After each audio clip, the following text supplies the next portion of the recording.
Hello, and welcome back to Genshin Impact. Today is Audible, which means I actually read some books. So yeah.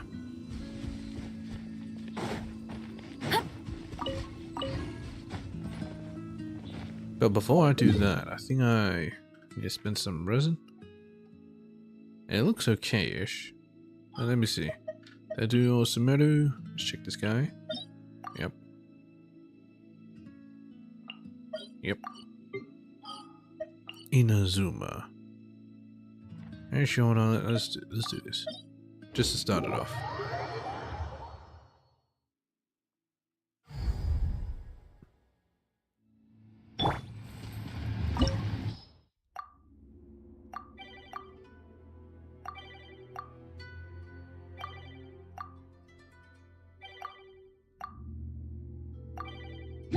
Is no one doing this? Are they all playing Black Myth Wukong? I'm not sure if Black Myth will actually attract the casual audience.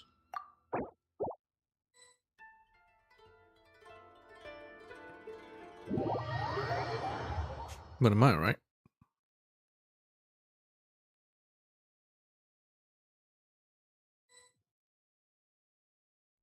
What? Why are we here?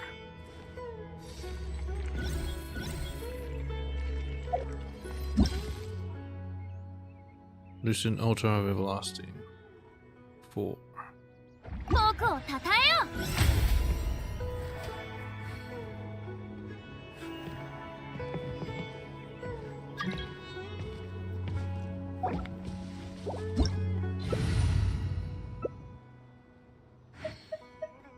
Is this the right one? I don't think it's the right one. But whatever.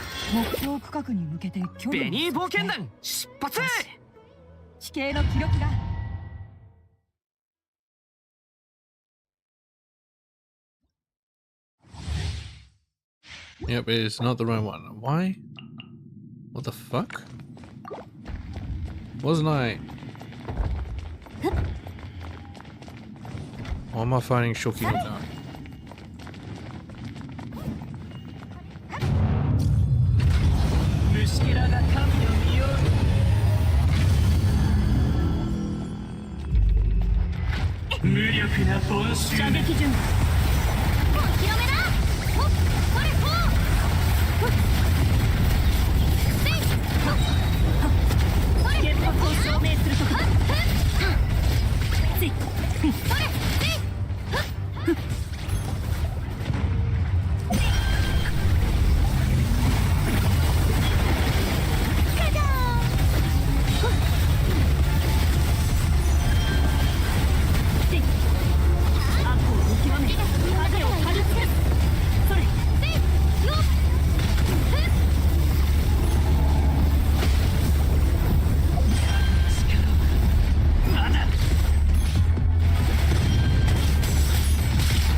Yeah, anyway, fighting this guy should be super easy anyway.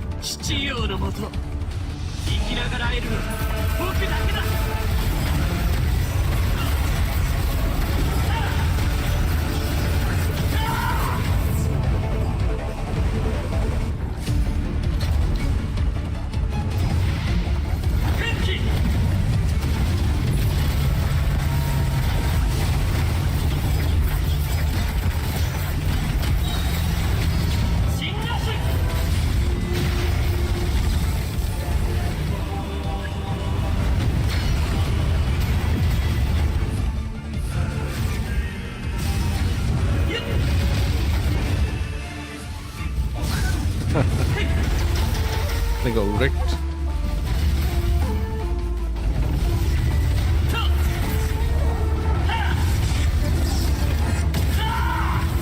Heal me please, guys.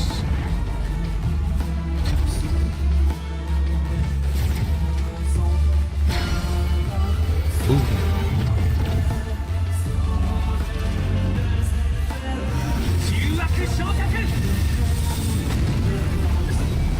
Now you guys can deal with it, right? Why is it shooting me? Of all people wants to shooting me.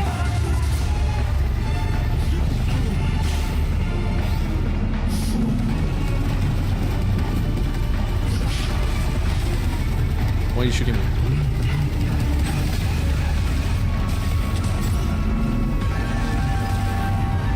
Why are you shooting me?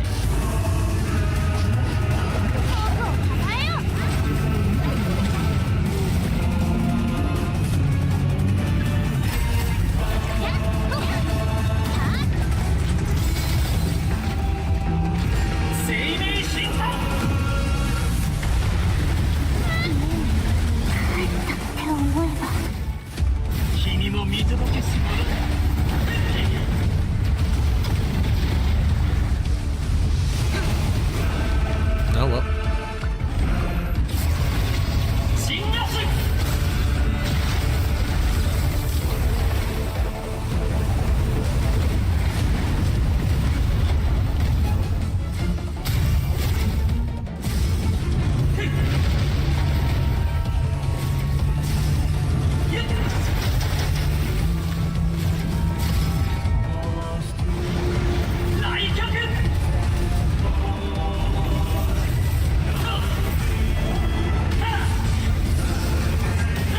No, I'm trying to heal.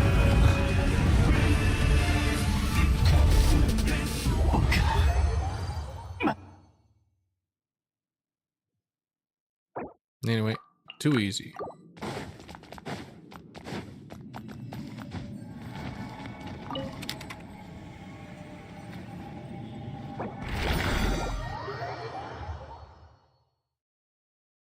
Yes.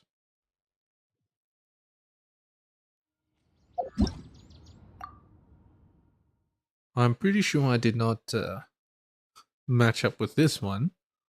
Why the fuck was I there?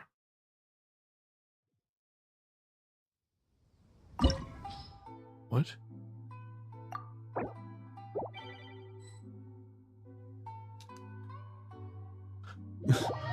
That's so fucking weird.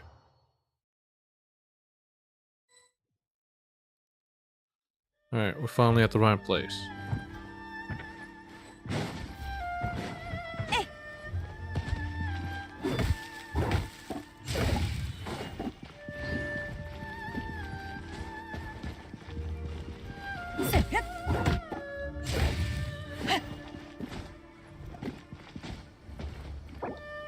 Hi, greetings. Yes.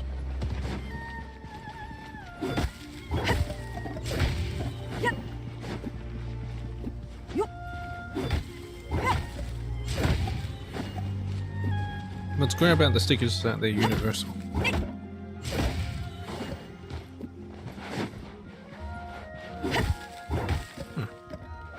Never noticed that.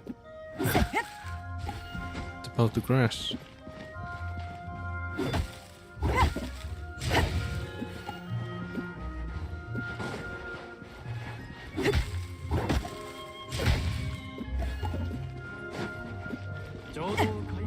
They usually seem to hide that pretty well, but I guess they didn't hide it too well with this one.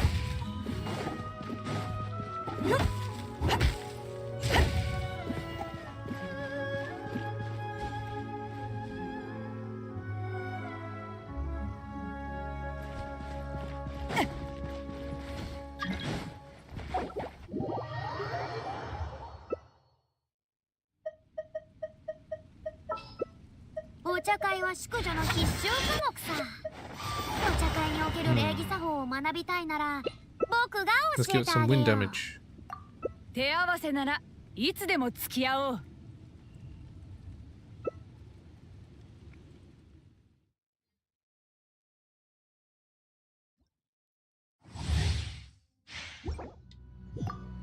Time to eat.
I didn't know you can actually do it from the ground.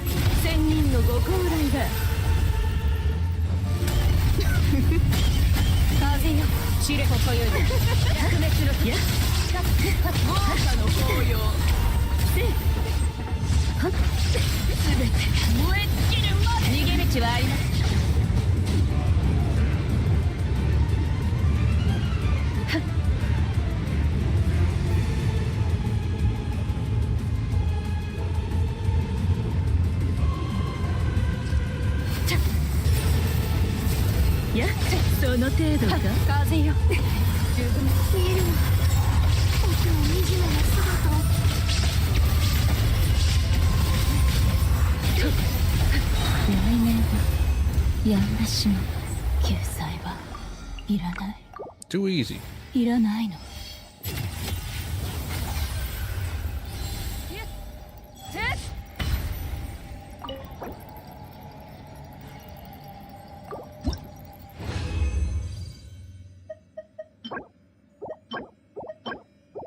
Alright, that'll do.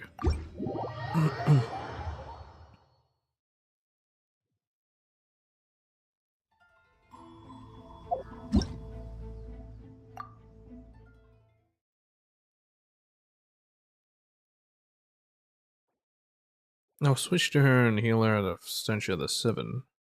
And then I'll switch to my main team.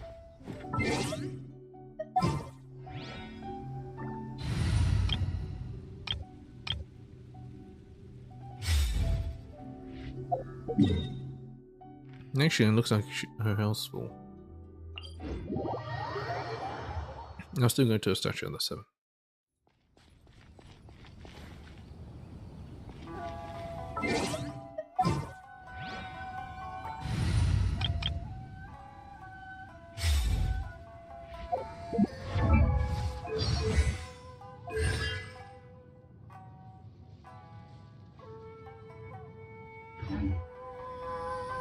Alright.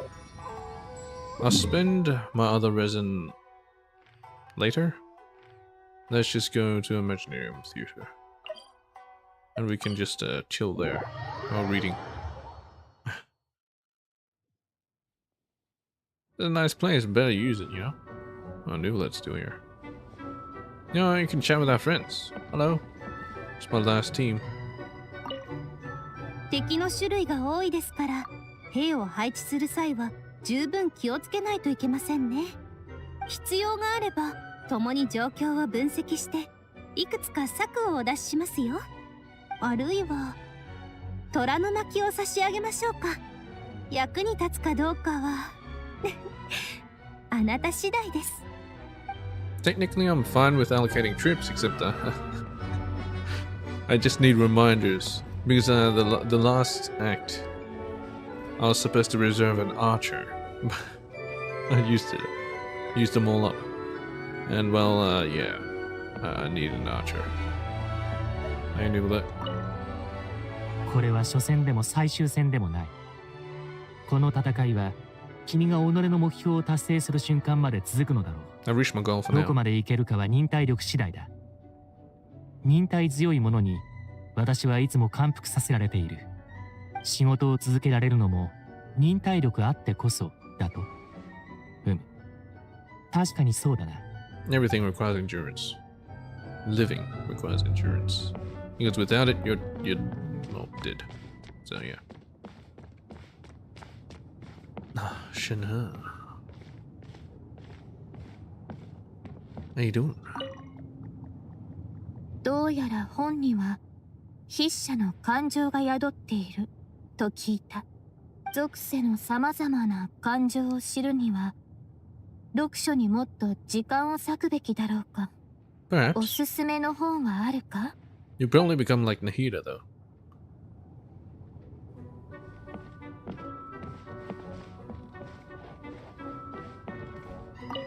童話を読むのは暇つぶしに悪くないぞ。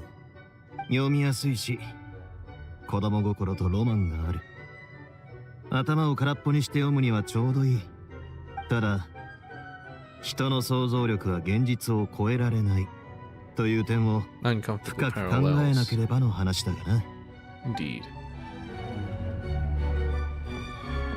Well, originally what to sit was actually where Sangonomiya is kind of sitting right now, but you know, let's change the music a bit.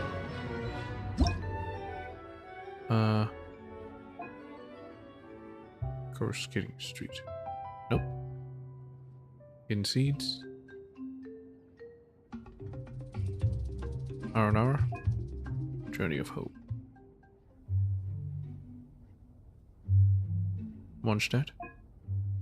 Angel Share, well, Angel Share. Happy Journey.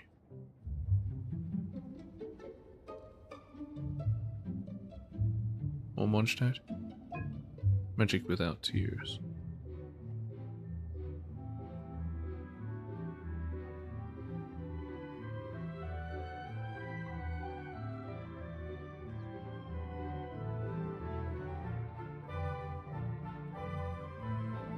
I can't pinpoint where this is.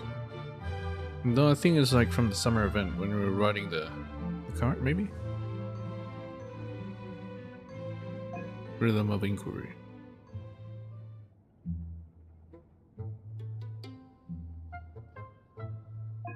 Rotating Realm. Fortress of Meripede. Surging Reminiscence. There's underwater in the Fontaine. I kind of want the music from the inside the book, inside the battle. I can actually pop in for a little bit.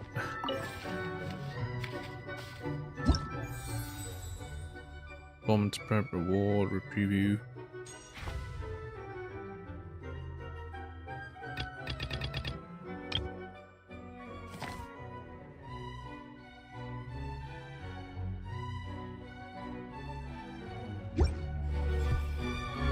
No, I don't think I can pop back in again, unless I start a whole new thing. Oh well. Let's just sit down. Alright.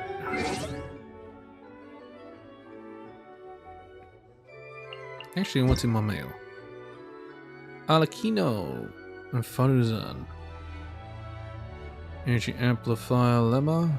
Event ending. Right. The off we go to the Nation of Pyro. Web event is now online. I'll probably do that too. Let's claim all. I'll take part in the event. I'll probably do this first, yeah. Or maybe I can do it after reading a bit. Yeah, let's do it. Alakino, a blazing hearth. The children relish creating opportunities to bond with each other. Having barbecue dinners, enjoying cool breezes, going stargazing together. Instead of racking their brains for a reason, Father's birthday is but the perfect occasion. Arranging the venue, preparing the food. In this process, the children tend to incorporate their personal preferences every now and then. I do not mind. as it is a father's duty to provide opportunities for relaxation at the right time. Regrettably, some familiar faces will no longer appear, and for their own varied reasons, which need neither concealment nor sugarcoating. The children must all learn not to let sorrow cloud their heart and mind, be it sooner or later.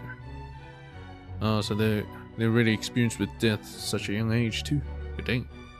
Your connection with the House of the Hearth, however, is an unexpected delight.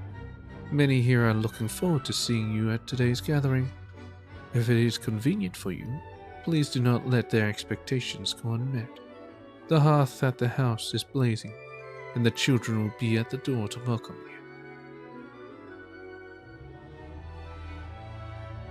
you. Exposition follows on. For the past few days, quite some students from the academia have been approaching me to say, "Happy birthday, Madame Farazan." Regardless of their academic prowess, they certainly exhibit a commendable attitude towards the elders. Indeed, I am quite pleased. Seeing these well-behaved young people naturally reminds me of you. Have you recently tackled any new mechanisms or puzzles? Oh, and are you heading to Natlan soon? Wherever you go, remember you have my personal endorsement. Your skills and talents are rather exceptional, so I have great confidence in you. However, much like in research, planning ahead in your adventures is always beneficial. I recall there are many ancient texts that document the remnants of the secret source in Natlan, so I have compiled the key points into this book for you. Take a look, and feel free to ask me if you have any questions. Just address me as Madame Farazan, and I'll be more than happy to provide you with an exposition. Did you write gave us a talent material. Just one, though. One? Really? One? God damn it, Farazan. Yeah, let's take part in the event.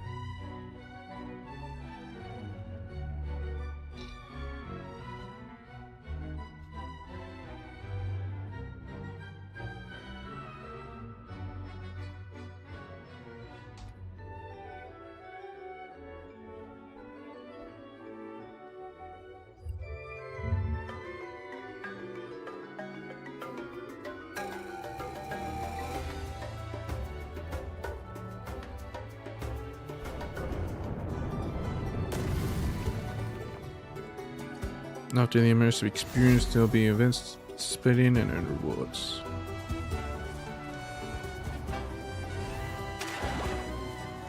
Wallahi. What?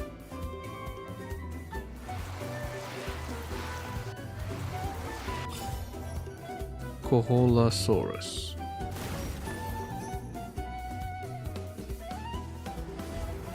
Chachina.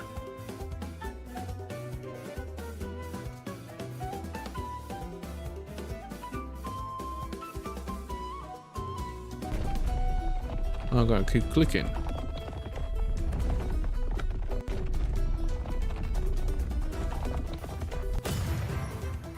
It's a Petlosaurus. Kinich.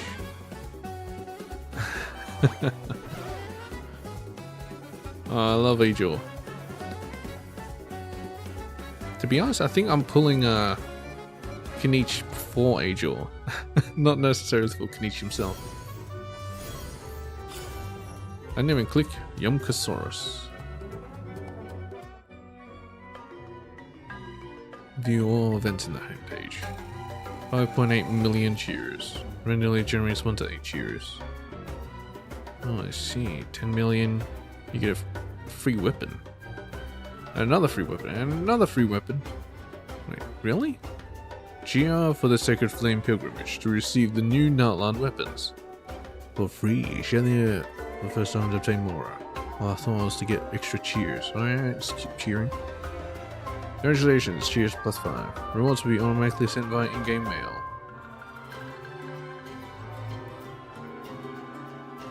After the 5.0 update. I think they'll get 30 million? They should, right? let's see. I want to download it too. I think this is share.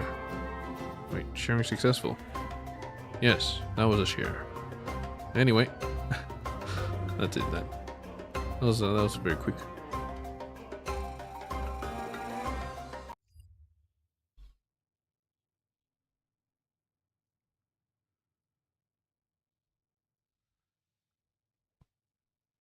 All right.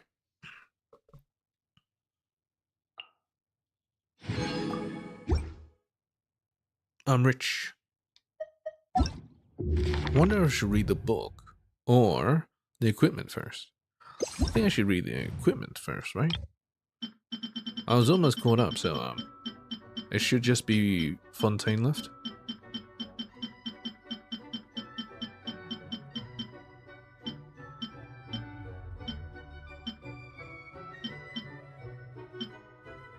Oh, I've done more than caught up. I just have 4 sets left. Oh, this will be a pretty tough one. Let's keep going. Poetry of Days Past. This is Songs of Days Past set. Alright.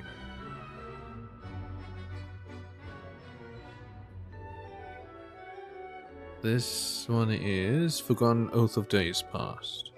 An ever-blooming flower shaped from Larimar and shimmering silver. They say that this is still viewed as a symbol of resistance. Resistance? No. I actually have this set, yeah? I don't think I've ever used this set. I don't even know what it does. Healing bonus.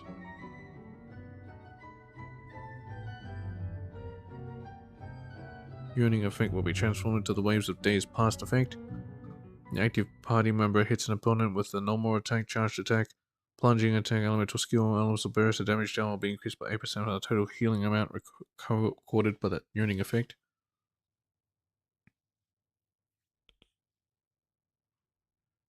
The Waves of Days Past effect is removed after it has taken effect 5 times or after 10 seconds. A single instance of the yearning effect can record up to 15,000 healing, and only a single instance can exist at once. I can record the healing from multiple crippling characters.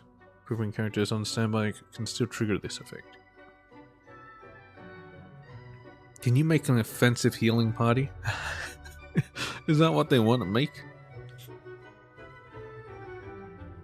Is this how you finally make Chi-Chi stronger? Nah, I just used the clam set. It's much more reliable, I guess. Although this one could be pretty reliable. With the yearning effect will be created for 6 seconds. That's just 6 seconds. And you can trigger it every...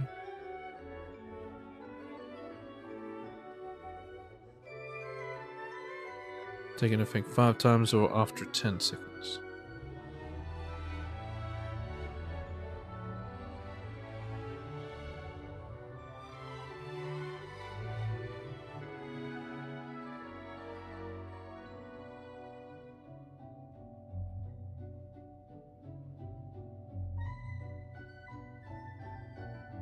I think it can be triggered all the time. There's a cooldown to this.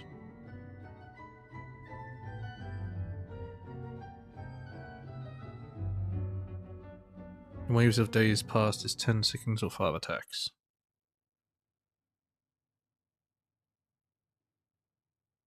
I'm gonna have to see how well it performs. Maybe I'll have a new set for Chi-Chi. Anyway. In the long years before the many waters converged, the Golden Authority inundated all like a rolling tide. And where the Iron Legion went, the barbarians surrendered wholly. The glorious world plated in gold was like a day without end. And just as the Harmosts steadfastly believed, the defeated people of bygone times submitted to the symphony of the new order. That is how it should have been. But that order which represents civilization a rapturous melody unmatched by mortals, was halted in the savage north. The previously fractious tribes had united under the command of Aramorica's heir. Aramorica? The hell? And the fires of rebellion broke out across the Empire's fragile borders. This was the one later eulogized as Locknight, opposing the omnipresent golden authority with the weak body of flesh and bone. The songstress who ruled over many tribes never considered herself a sovereign. Instead, she proclaimed herself an oracle who could hear the Queen of all waters. In distant Capitolium, the sages turned up their noses at such absurdity, as though they were little more than the delirious ravings of children. Yet still her army swept through the warring tribes like a storm, convincing their fellow tribesmen at sword point to pledge themselves to the Queen of all waters.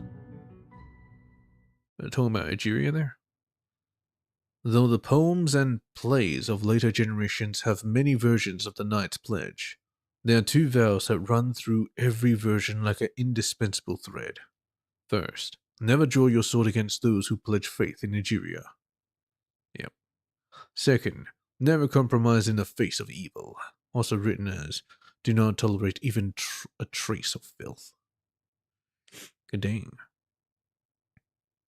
We swear by the ever-blooming silver flower that we will drown the golden usurper from the high sea and wash away injustice with blood and tears.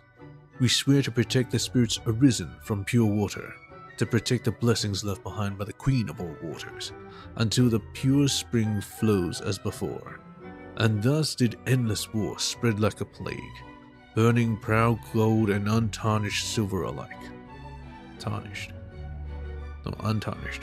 In the end, the Harmot's desire to end the conflict tragically turned into little more than a passing mirage, and furious vengeance like warring waves surged towards an irreversible outcome, until the light of salvation finally rose over the distant horizon, though it would never be reflected in the eyes of those who sought redemption.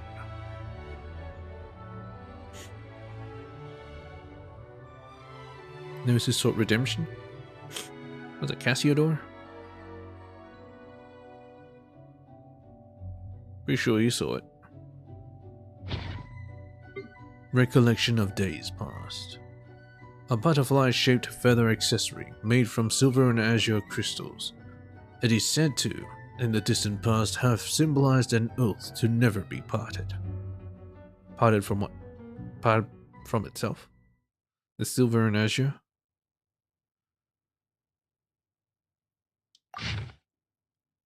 Even in the long years before the many waters converged, in a tribe as short-lived as the waving seagrass, a gentle evening breeze once caressed the lingering moonlight. A youth, yet ignorant of the laws of the God King and the path laid by the heavens beyond his ken, adorned her ear with a butterfly wing. In the traditions of the people of bygone times, the dancing butterflies were guides of souls, representing the vow and promise to not part until death. Then the warrior who had yet to become a musician deeply believed that the days to come were as innumerable as the countless yesterdays, like a whirling dance balanced on this single moment. The warrior who had yet to become a musician.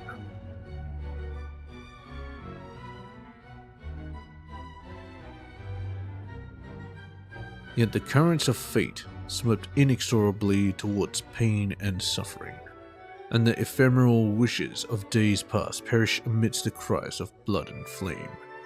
When their paths next crossed, it would be in the faraway city, and the disparate tribes that once warred had all been united. Kind of reminds me of, I just played Expeditions Vikings, reminds me of the Peaks. The young musician came disguised as a wandering traveler, and in the tournament defeated countless heroes of great renown across whose praises would be sung for generations. And at last he was granted an audience along with the king as As champion newly crowned, ideals of harmony and glory were expounded upon, meaning to extinguish forever the fires of war and burning desire for vengeance. Even the wisest of musicians never anticipated that the moment his identity was revealed, all that would greet him were blades shining like lake light. As the artificial body was cut to ribbons and his consciousness was about to return, the last thing the musician heard was her whispering as she took him into her arms. Blank, my blank. You need no longer force yourself to speak that which you do not wish. I know that it is the accursed usurper who has profaned your soul and imprisoned you in stone. Worry not, my blank. I have never forgotten the oath we took then, not for a moment. No matter what price I must pay, I will save you from those freezing fetters, your eternal chains. And when we finally enjoy the embrace of the Queen of all waters once more, we shall take leave of trouble and sorrow. When this pale butterfly takes flight and dances once more, it shall guide our souls to the far shore of the many waters.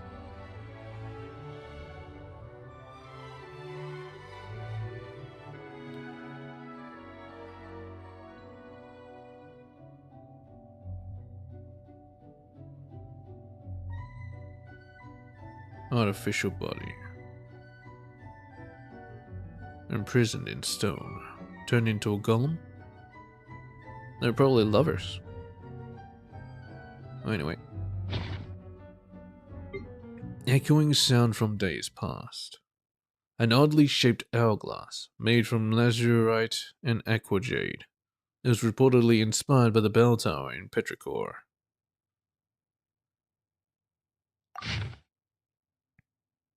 In the long years before the many waters converged, the tribes of the people of bygone times had the tradition of tolling bells.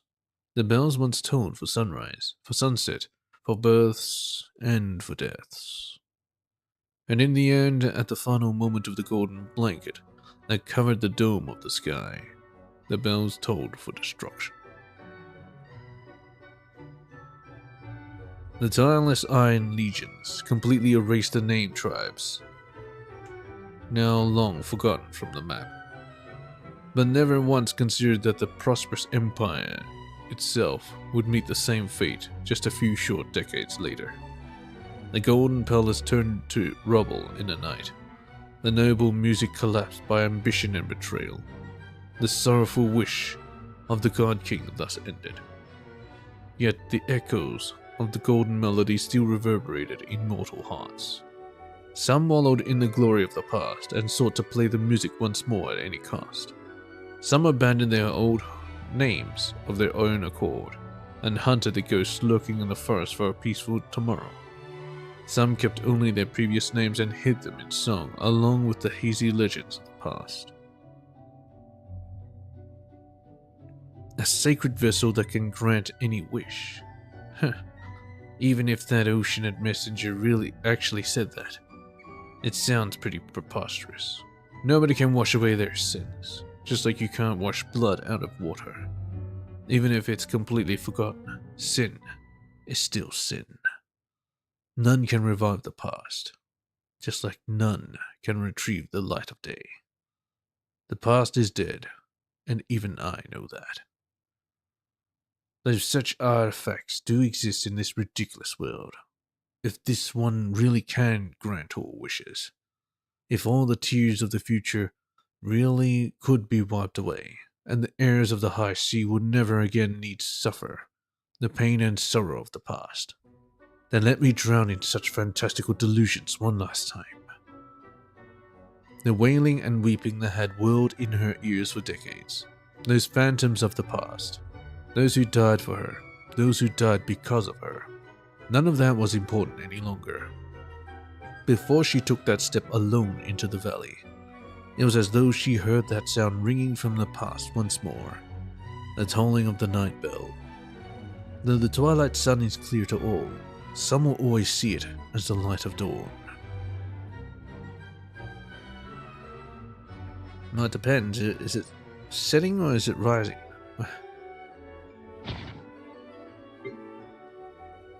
This is Promised Dream of Days Past. An opulent vessel made based on the form of the legendary Pure Grail. It is said to be able to fulfill the wishes of the purest of people. Purest, huh? In the long years before the many waters converged, legends of the Pure Grail circulated amongst the tribes of the people of bygone times. Yet from time immemorial, none has yet laid eyes on the Grail itself.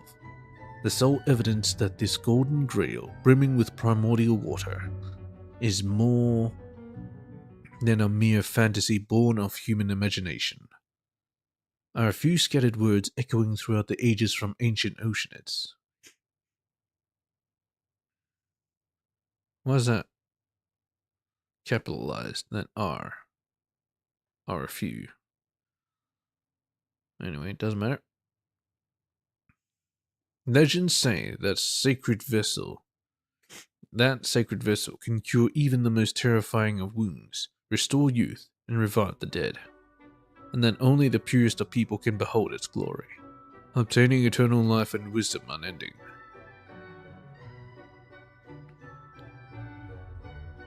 But spake the ancient sages. Spake. Oceans will rise, empires will fall, and the only constant is change. The curtain may fall abruptly on the once most splendorous of songs in but a single night. The cries of countless self-proclaimed civilized citizens sank into the endless waves along with the golden city, bearing the name of eternity. Thus spake the ancient sages. Oceans will rise, empires will fall, and the only constant is change. The vow of vengeance, once sworn, may be torn asunder in a single night. The songstress who swore to wash away her foes in a tide of blood and tears awoke from her familiar nightmare, only to see naught but raging waves spanning the horizon, even unto the far shore. O sons of the high sea, stained with original sin, be brother and sisters who have drunk deep from the well of suffering. You know well the fearful fate foretold. You have seen the cataclysm that will eventually come. Harden your heartstrings and do not fear, nor be you dismayed. You need only seek out the primordial water. Seek out the primordial chalice that grants every prayer. You need only speak your wish to her, and all sins shall be forgiven. Thus, for the Oceanid's pledge, the songstress embarked on the road to seek the Pure Grail. Thus, the heterodoxy that the Pure Grail can grant any wish began to spread far and wide among the people. 'Twas not until twilight's end that she finally realized just what that primordial chalice actually was. It was their destruction.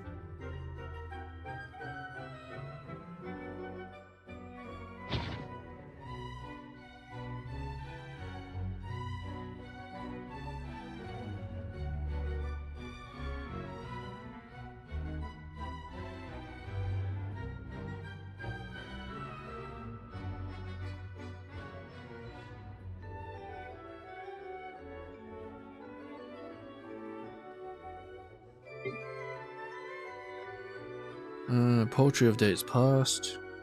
A formal hat that was once in vogue amongst creators of opera in Fontaine. Word has it that its feathered adornment was based on the legendary helms of the Lock Knights.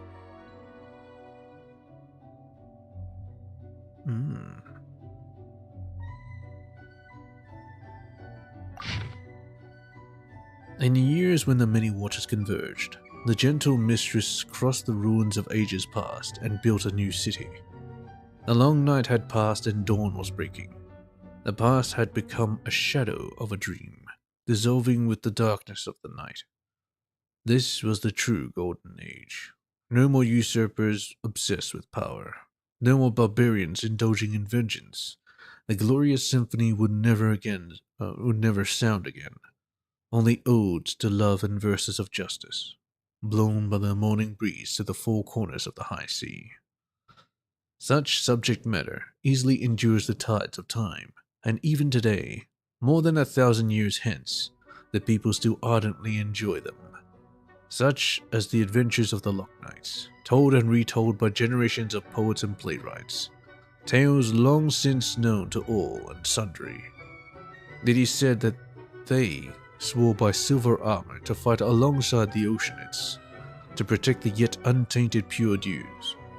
It is said that they travailed through uncounted trials and tribulations before finally finding the legendary pure grail, welcoming the return of the Queen of Many Waters. The court hath gathered great and glorious heroes, knights bathed in the blood of dragons, the mage and noble maiden trapped in Tower Tor, the journey to seek the sacred vessel. Feasts and vows, sorrow and farewells, many scenes that exist only in the fantasies of elegant verse, all unveiled before the eyes of Erinias. However, that hero who shared her name had nothing to do with her, and the ballads sung of that supposed past are nothing more than dreams of the present.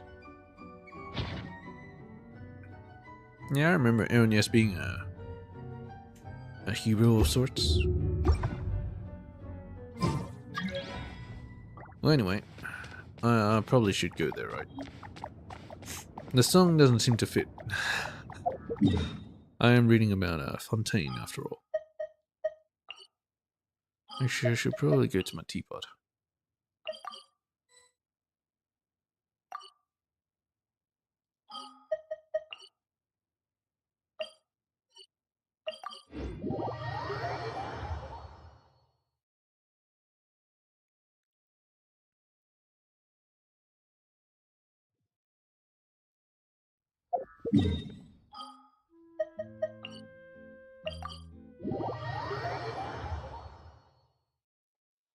So give me an appropriate break so I can repair my voice to read the other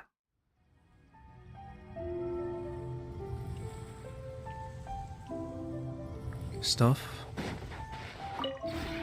この同点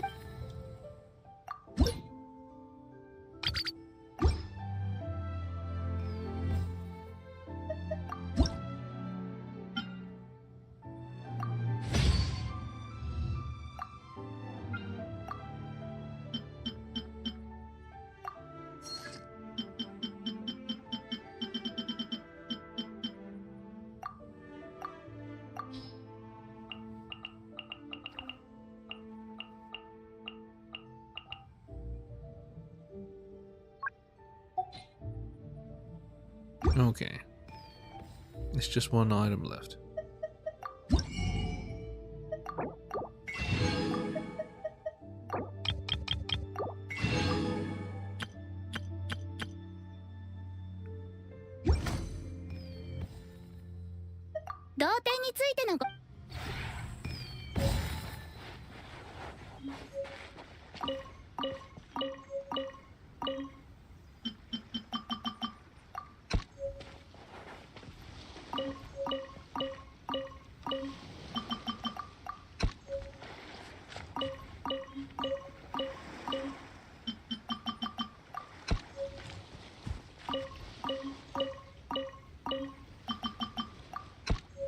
I should construct my own toy town.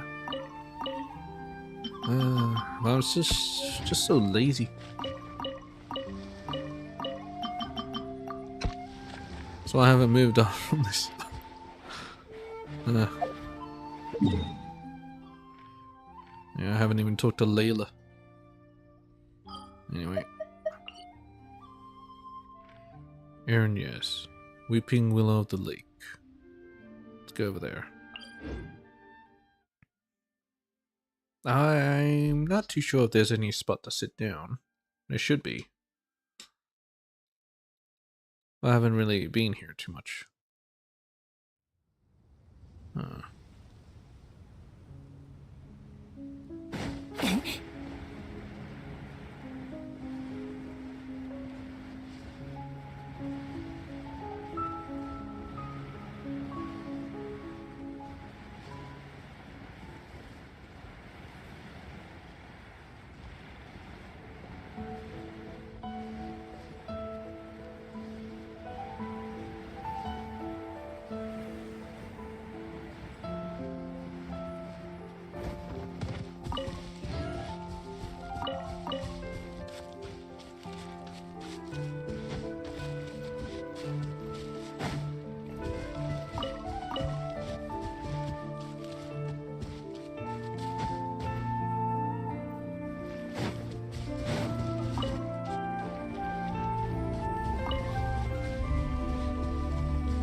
Where would a seat be? Hey, it's the ugly duckling.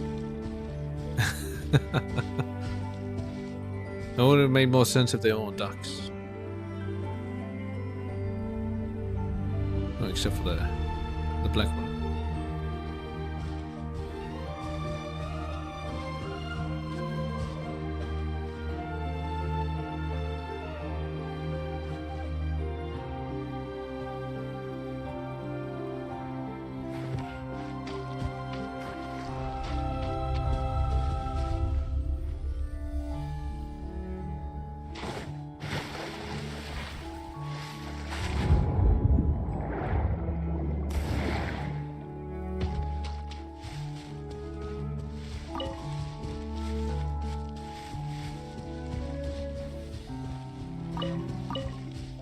I don't think there's a seat around here.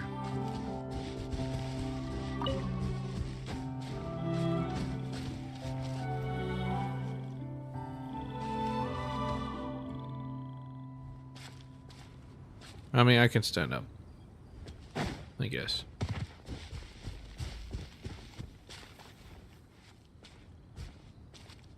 This would be a pretty good spot, right?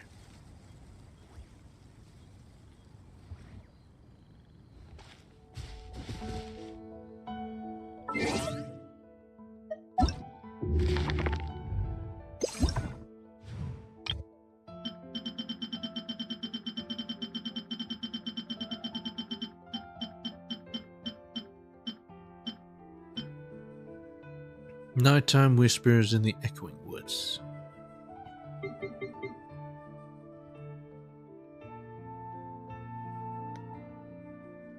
Geo damage. They're using elemental skill, 20% geo damage. Under shield grounded by crystallize, and above effect will be increased by 150%. An additional increase disappears 1 second after the shield is lost.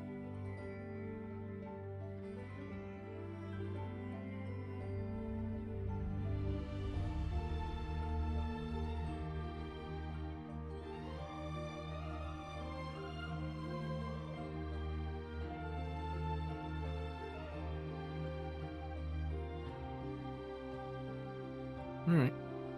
A brooch that the witch in the tale wore.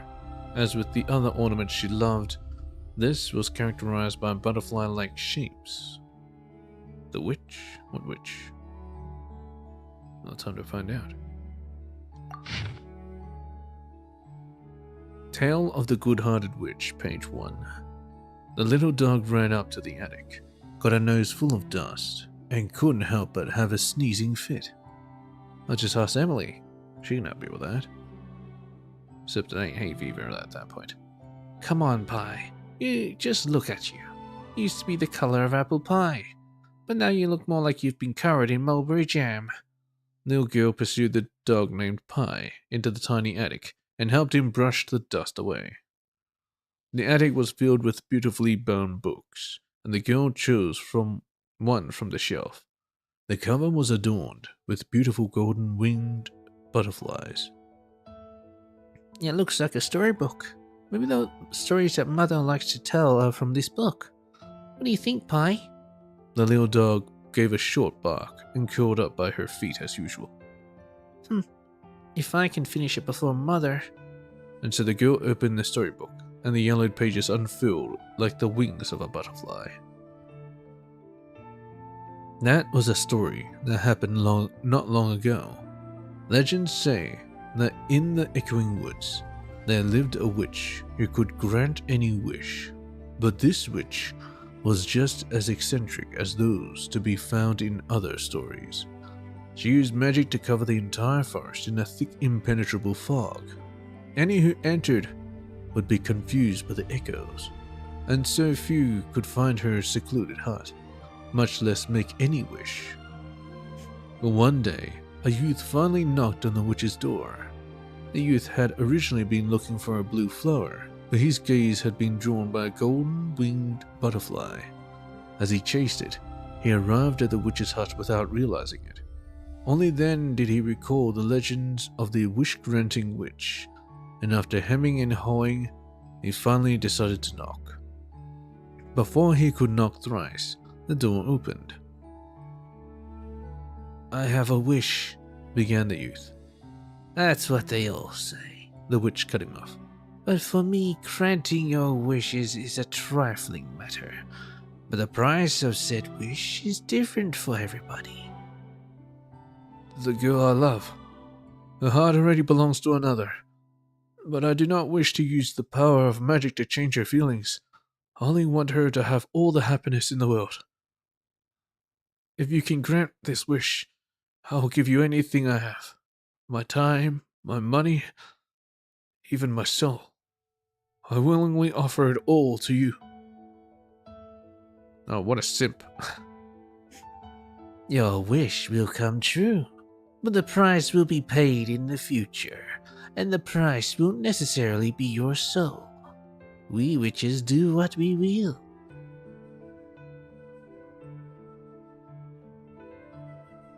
"But what in this world could be more precious than a person's soul?"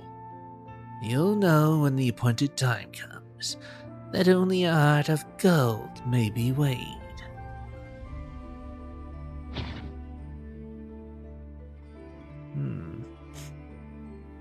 Maybe it's a nice witch.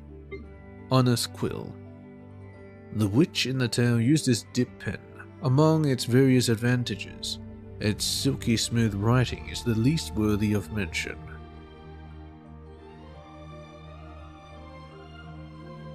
What else can it do?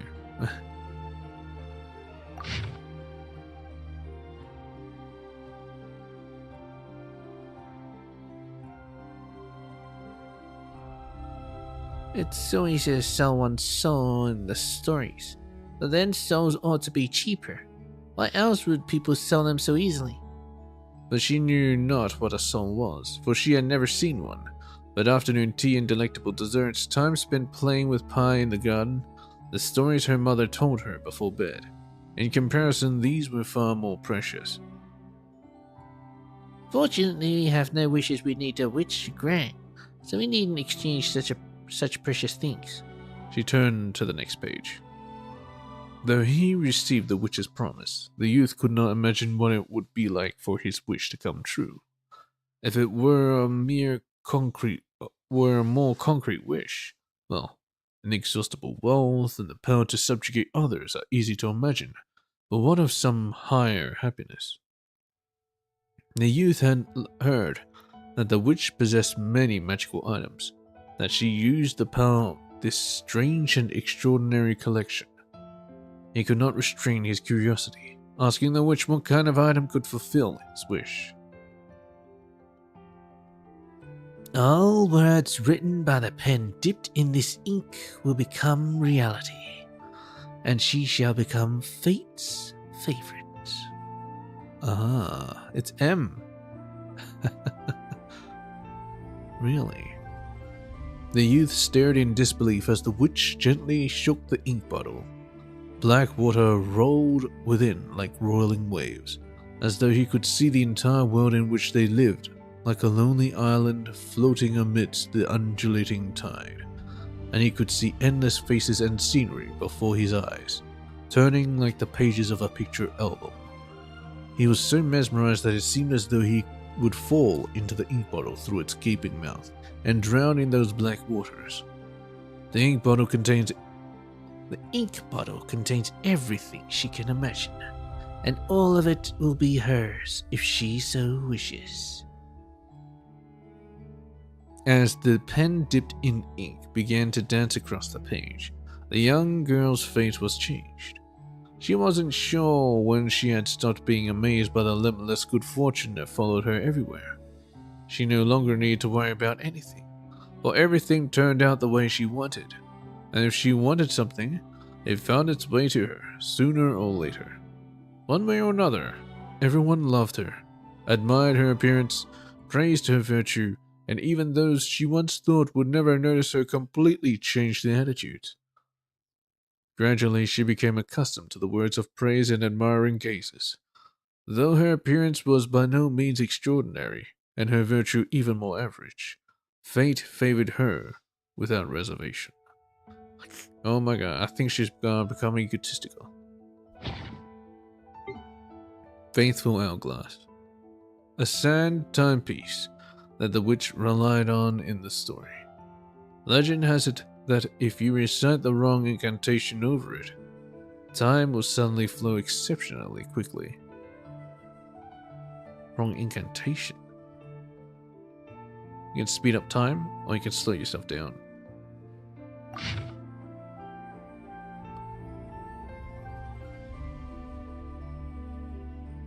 If there was a magic pen, what would you write, Pie? Lots and lots of doggy biscuits? The girl put down the book and scratched Pie behind the ears.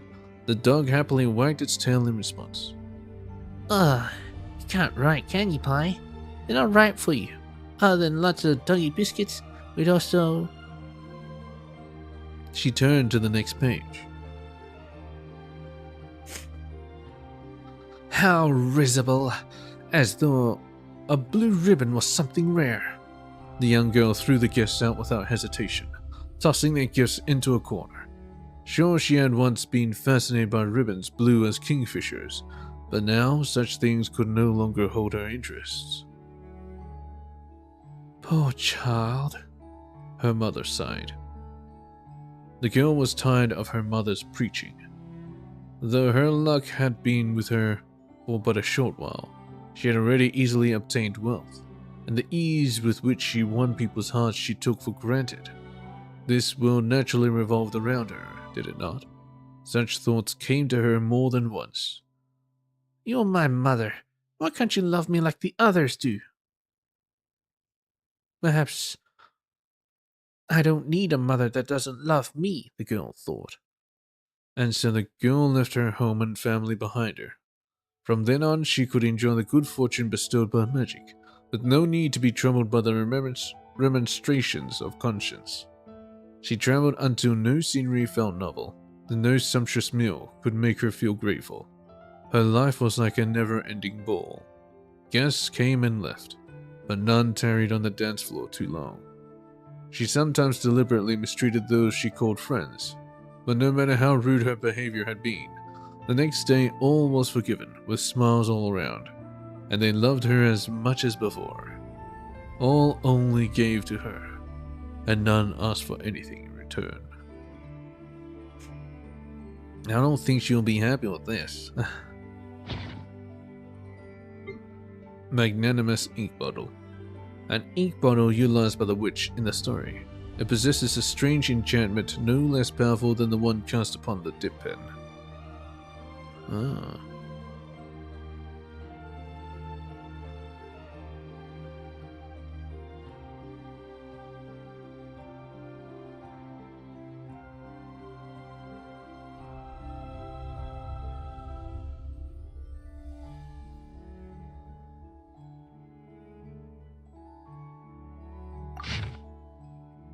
The little girl read on. As Pie snuggled up to her, she turned to the next page. I'm just thinking what I would want to write. What my wish would be.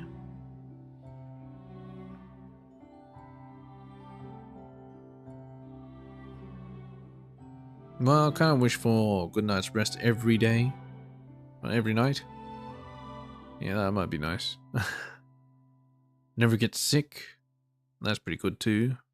Live forever? Well, you have to live forever with good health too, so you know. Unlimited wealth? Well, sure. Superpowers? Maybe. It was only a long time after that the young girl learned that her mother was long dead.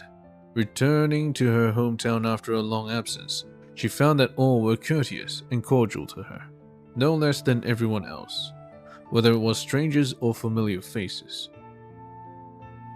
It's all as you wished, so why won't you smile once more? The young man who had spoken was someone she had seen before, perhaps just one of the many followers. Mother was right. I am a pitiable child. Because of this awful curse, I can never be truly happy. Ah, you actually consider such a selfless gift a curse? You should know this was obtained in exchange with a witch, and obtained only through sacrifice. He never even thought about asking anything in return from you. Is there any greater love than that in the world?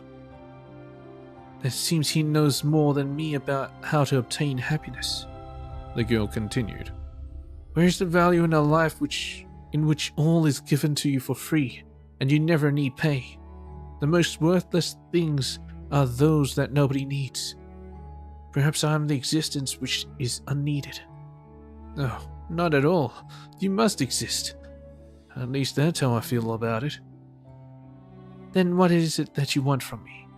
If there's something I can do for you? But the young man looked embarrassed. The young girl was immeasurably disappointed, and resolved to go to the witch's abode in the echoing woods and find a way to break their accursed curse. Accursed curse? The youth took out the magic mirror he had loaned from the witch, hoping to stop her. When the luck gifted to you by magic is taken away, the girl saw before her what awaited when her luck was exhausted.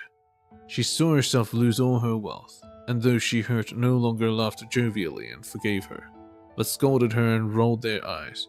People no longer crowded about her, but left as though a great ball had ended. She still traveled as before, but none now showed care or concern for her on her journey. She saw herself blown about by the wind and pummeled by the rain, while children laughed at her and mocked her. She saw that all the gifts she had received would have to be repaid tenfold, 100-fold. Though she hadn't taken a single step, all that she saw in the mirror seemed to be happening to her, and she saw her life becoming an endless toil, conspiring to destroy her. Rejoice, for the fortune favored by magic has not yet abandoned you, and none will laugh at your weakness.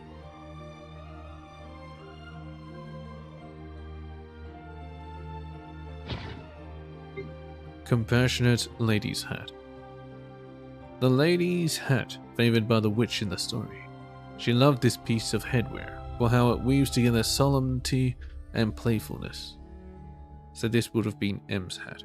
I see. M really loved butterflies. There's butterflies everywhere.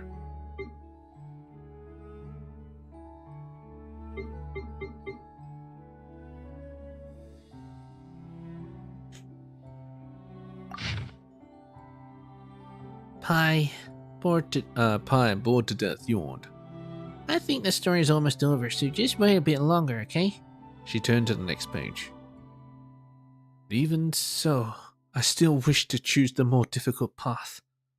Just like those distant winter nights, she fell asleep in her mother's arms, listening to those stories she had nearly forgotten, yet never tired of hearing.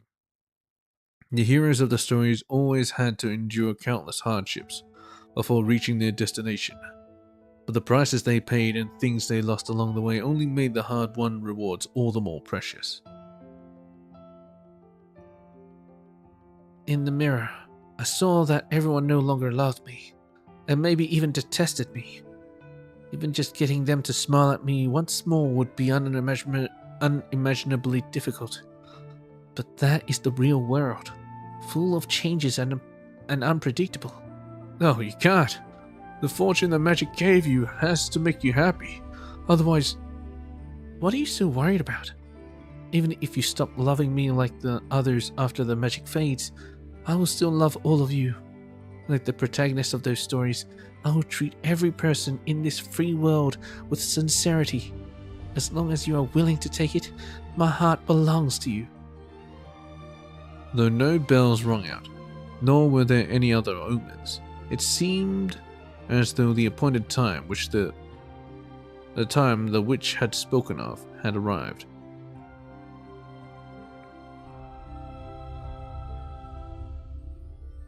In principle, I should appear only after she finishes the journey shown by the mirror. It's still a bit early, but a witch does what a witch wills. And so the witch took what she wanted most from that which the youth had to give. My wish came true, but I lost everything. She'll be a good character, even in other stories. The witch gently shook the ink bottle, within which the girl was now a prisoner. I took her. But she is a girl who exists for me, just as I... But she is a girl who exists for me, just as I exist for her. If she is destined not to be released, then let me go to her. I once saw the many universes and countless stories within the ink bottle.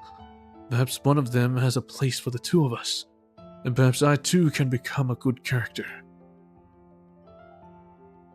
I remember. Let's tell this story to Mother tonight. Do you think she'll like it?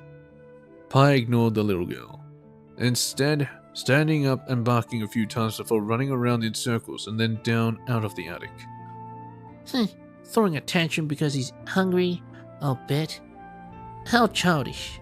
The young girl departed as well, leaving only the unadorned storybook on the attic floor.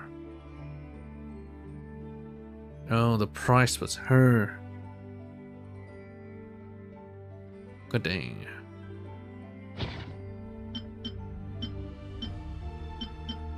It's kind of like giving me Jade vibes.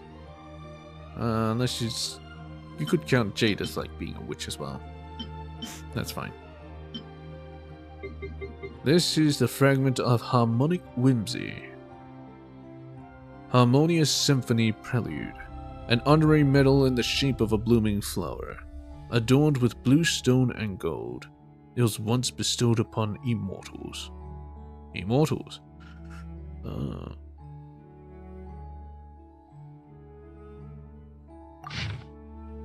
It was the age when the fog of ignorance enveloped the high sea, and the people of many waters were yet unenlightened. Between the scarlet sands and the murky mountains, there was once a god who had lost his homeland. He was once a singer of the Oases, but his ancient home had been lost beneath the awesome light of the Lord of the Blazing Sun. Unwilling to serve the Sand King's throne, the god who had lost his homeland chose the path of wandering.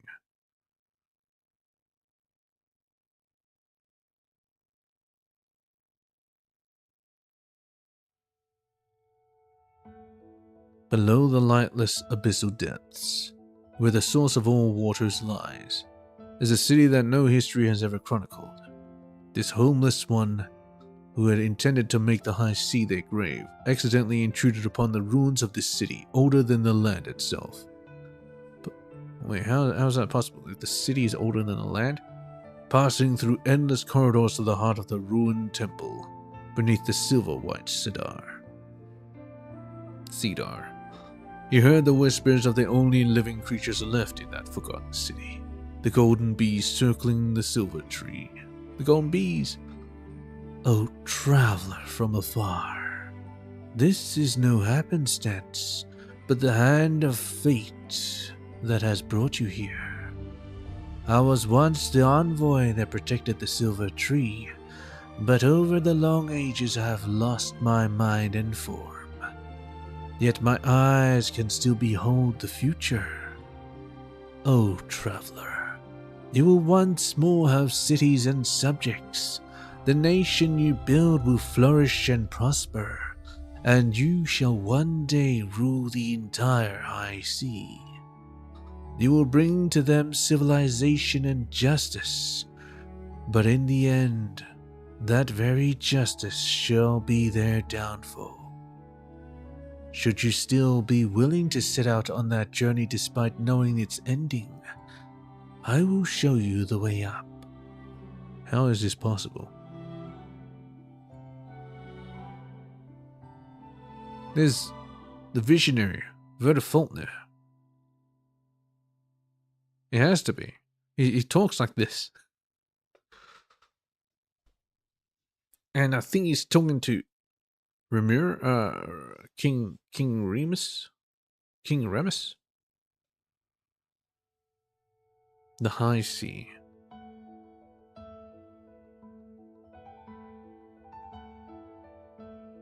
Because that's Remuria. A justice will be their downfall. You know, basically the music. O golden bees who speak prophecy, Is there even room for choice in fate's decree? If I truly did have a chance to choose, then I would be able to change the unchangeable end of which you spoke.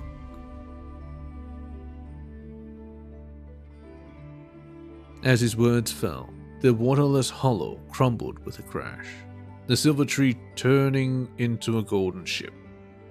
This was the first encounter between the glorious king, who would later play the symphony, and the prophet Sibylla.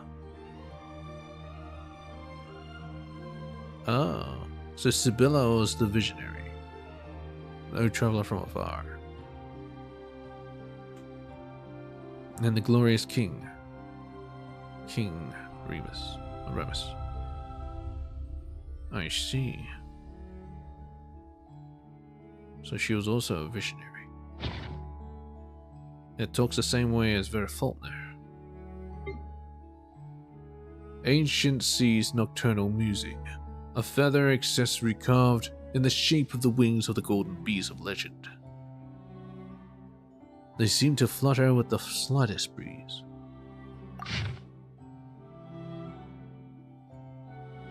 It was the age when the Song of Enlightenment spread throughout the high sea, and desolate islands and forests began to flourish. The Philharmonic god built a great tower in Meropis, gathering the scattered to build a new nation. The horns of abundance. Abundance? Blessed the land with fertility, and an endless maritime parade connected the islands as one. It was an era that should have been blessed with peace. So why then is the principal singer's voice strained with sorrow? Just as you foretold, I have become a glorious king, bringing cultured civilization to the people. I have bestowed peace unto the ocean and governed the land with justice, spreading order and progress to every corner of the earth. Yet the more prosperous my new glorious realm grew, the more mournful and perplexed I became. The prophesied glory will continue for a century, and then the seeds of destruction are taking root. O glorious king, I have said it before. Oceans will rise, empires will fall, and change is the nature of things. Such is the law of Fortuna, fate. Whether penurious or prosperous, we are enslaved by destiny. We ascend to the throne, we fall to the dust. The unfeeling wheel of fate turns, and no matter how mightily you might struggle, you cannot change the inevitable end. Just like a thrilling drama, no matter the twists and turns, the ending was written before the curtain rose. Why should this sadden us? They're fully aware that eternity was a foolish fantasy and immortality a blind delusion. The king of the peoples of the high sea could not abide the dark future foretold. When the fated time of judgment comes, the merciless waves will devour fleeting glory and happiness. Though I can see the future that would inevitably arrive, I lack the ancient sacred wisdom to explore the cause that demands this destruction. But I know, in the deepest depths of the lightless sea, in the realm where the primordial waters yet surge, the mistress of many waters lies imprisoned. As the prophecy foretells that the endless waves will swallow your nation, perhaps she may have answers. Ah.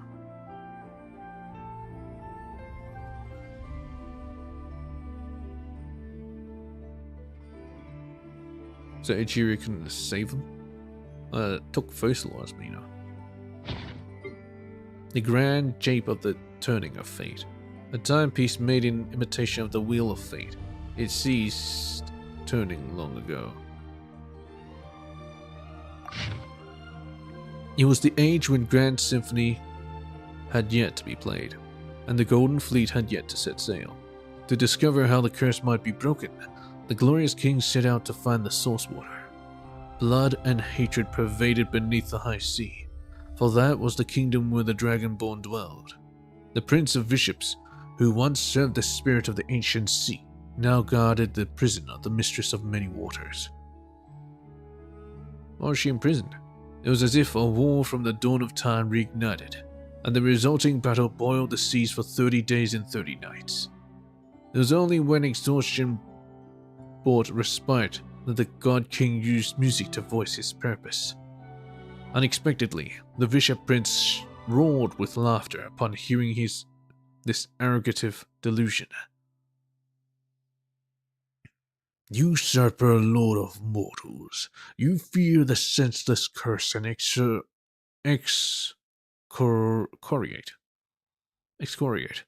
the chains of fate, but know not that my kind has suffered agony 100 times yet greater. We have lost our soil and sunlight, and we now may only exist in the lightless abyssal depths. Usurper, lord of mortals, surely you know that fate is the right of the high heavens, and cannot be changed even in the slightest. To have this thought is tantamount to revolt against that authority.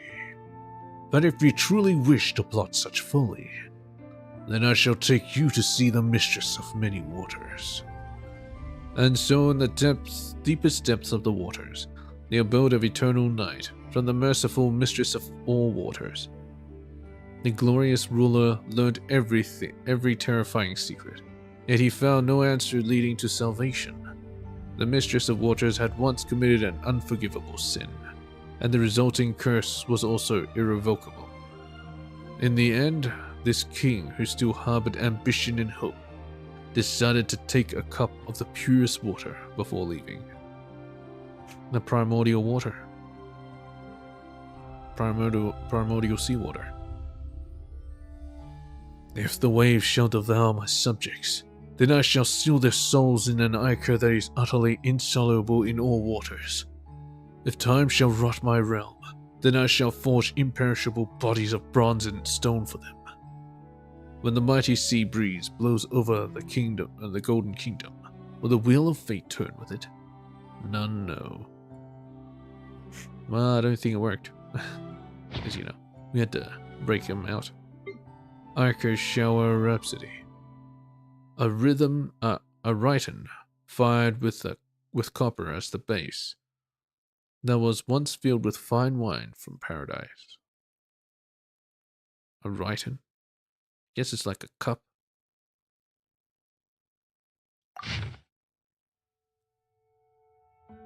It was the age when the legion Athanatoi stood at the ready, and wild poetry was sung upon the high sea.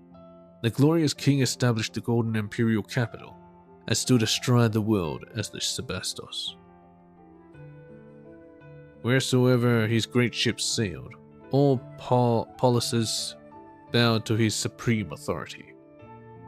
Wheresoever the notes were sounded, the symphony of civilization supplanted savage songs.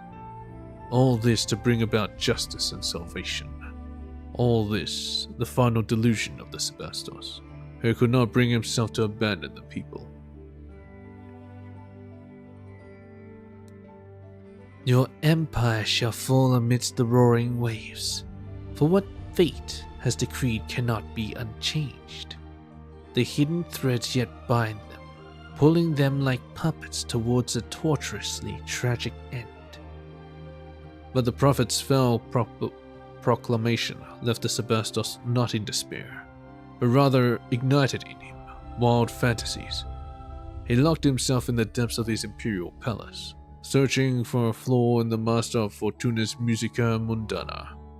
After countless days and innumerable nights, through the chords of the world, Remus grasped the mysteries of Fortuna. He read every note of fate, and all he lacked was a pen with which to compose his own symphony. Thus did the Sebastos resolve to appeal to Sibylla, for she came from the land of the dead, and the torrents of fate once coursed through her veins. Sister of fate? Despite the extremity of his demands, the selfless prophet responded to his wishes as she always did, without even the slightest hesitation. The harmonious symphony played from the throne would break the fetters fate had shackled the people with, painting for them new paths and writing new melodies for them. Beneath the golden dome, pure unholy ichor spilled forth along auric aqueducts, and the tremors within the golden palace would spread to every corner of the empire. And in the wildest fantasies of the Sebastos, at the grand finale of the harmonious opera, he would hand fate's baton into humanity's own hands. When that day came, rich or poor, sage or savage, every free person would control their own destinies.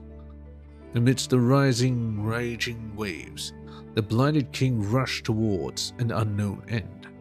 For in Sibylla's eyes, there was already no future. The song didn't change anything.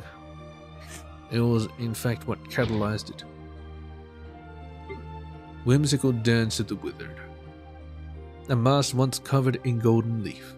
Perhaps it is a relic from some ancient officer of the legions.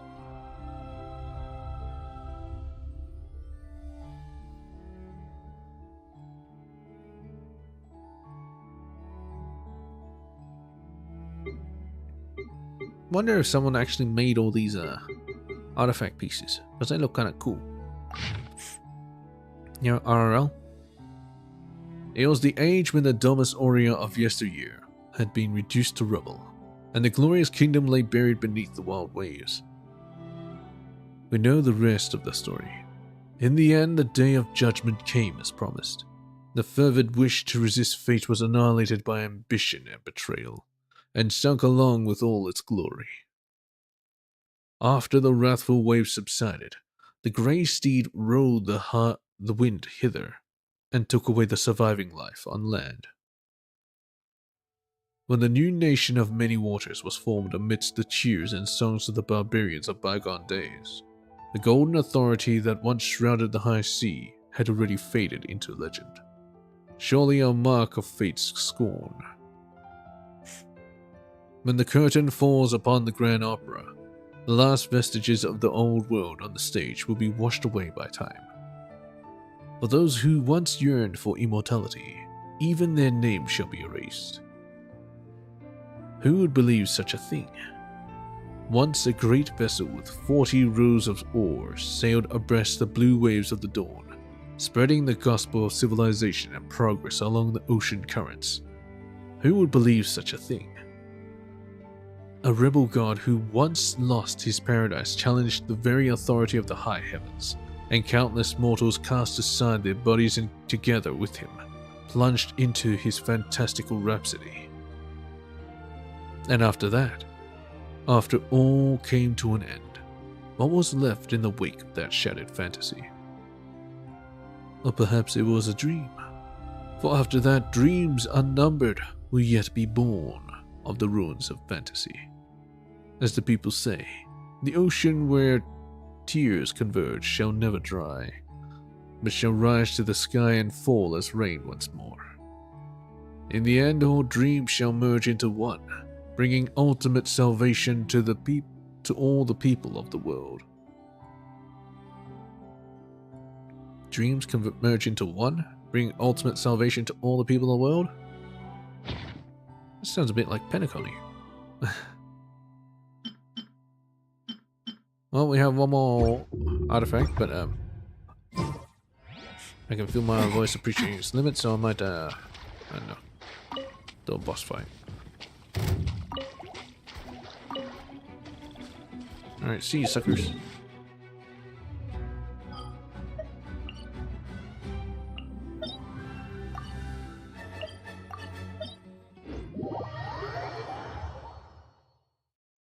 This is my downtime. Accessos.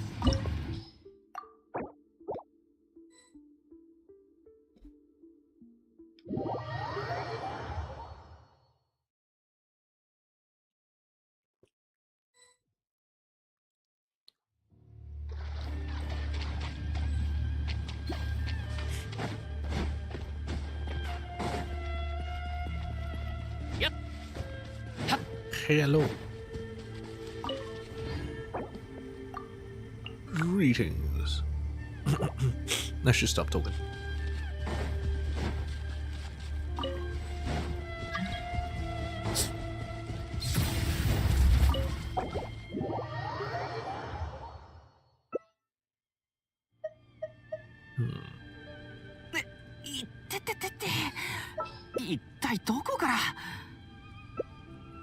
Fire, fire.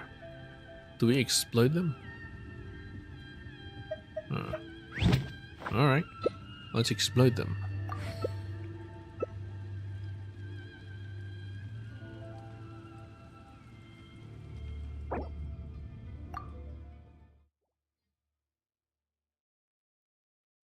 I don't think I'll be able to pull it off, but you know.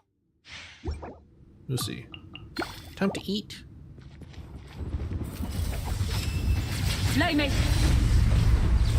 無力滑稽です下がりなさい下がりなさい下がりなさい暴力お互い一歩知らないかの方へ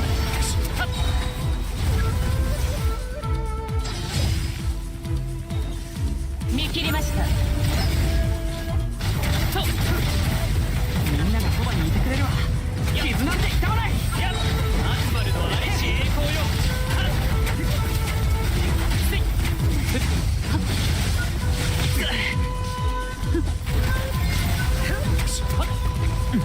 無力下がりなさい下がりなさい判決を下す影を打つ先手必勝無念無償全てを無へ冒険だ冒険そこまで邪悪を狩り撃つ失敗したのか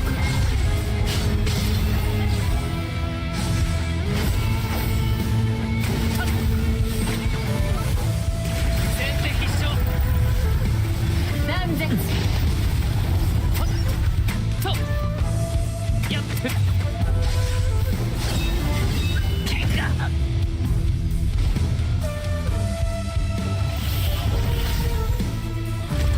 お互い一歩引かないか射撃軍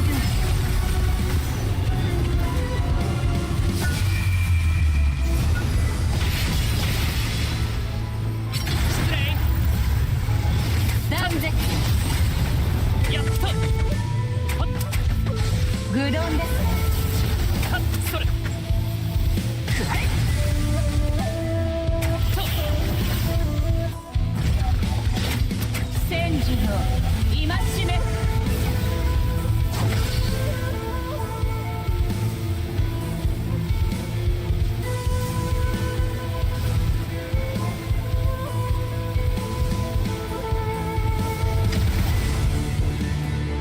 お互い一歩引かないかやっ No, God.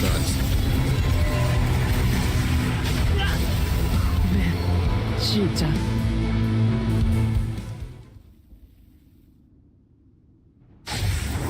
滅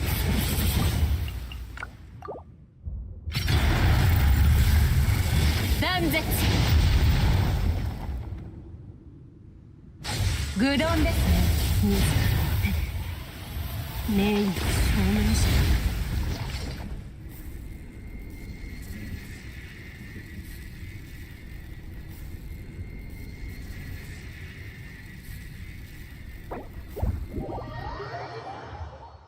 Great.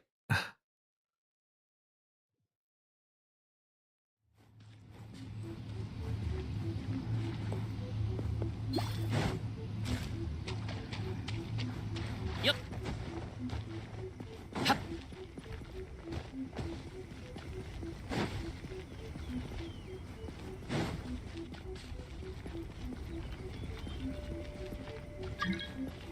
Stray. Want to recharge my electro? No, well, whatever. Yeah, let's just do this. 一体どこから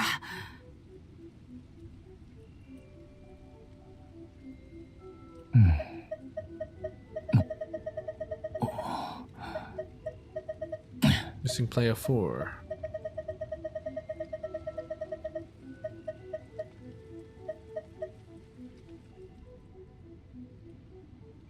周りを探索してみないか。もしかしたらお宝が隠れてるかもしれないぞ。近頃はごちゃごちゃした申請が多いな。 Now, where's the healer? すべて却下しておくとしよう。あっちから音がした。先んずれば人を制すだ。見に行ってみよう。Hey, 一体どこから。 suicide again. Healer.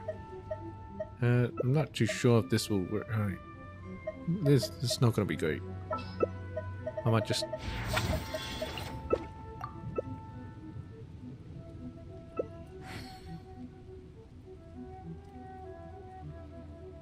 他の人と一緒に冒険するのは久しぶりだ。行こうぜ。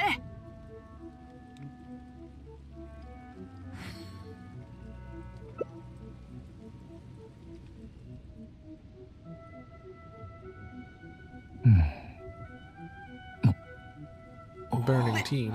てってって。 Not when I'm around. 一体どこから。 What's this, all pyro?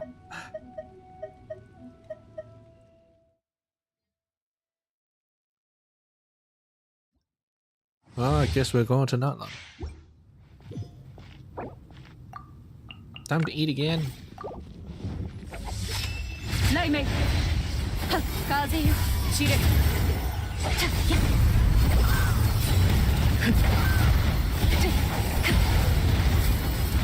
下がりなさい。風よ散れ。主の方へ。冒険だ冒険。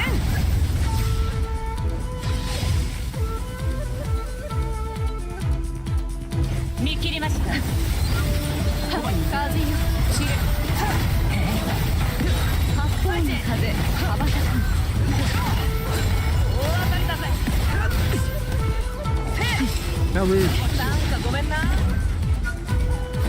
よ。この世はまるで影の。やるなら俺を狙え。 Shit, I need healing. なんかごめんな。風よ散れ。ほら。この身こそ永遠なり。イカズチのみんながそばにいてくれるわ。 Get me almost complete. 千人のご近所で取るに足らぬ。あなたで切り裂きましょう。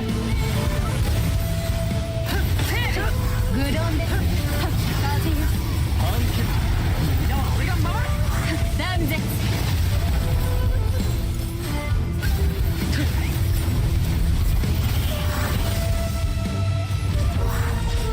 永劫に伏せ。なんかごめんな。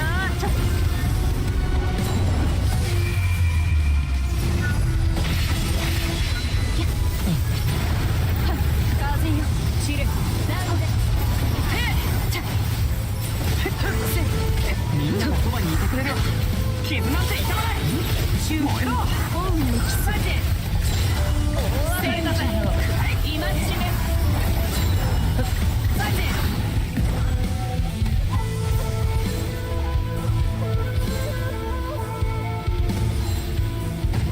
Get them. 無茶すんなって。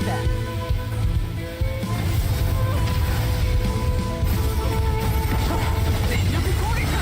燃えろ。八方に風羽ばたく。受けよ。大当たりだ。 Everyone, jump! Jump! なんかごめんな。 It's funny when it runs out. Everyone's just trying to jump. 俺が守る。永遠はなかったのですね。 Too easy.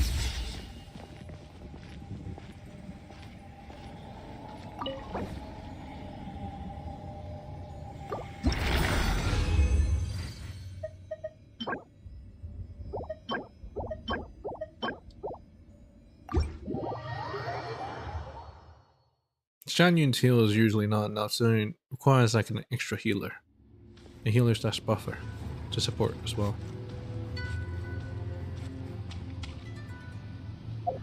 I'm out of here.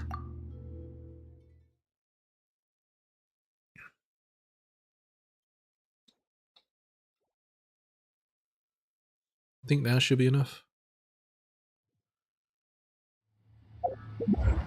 This thing should be ready.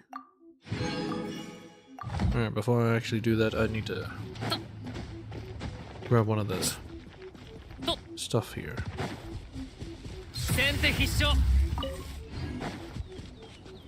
I'm not too familiar with this place. Where's the thing?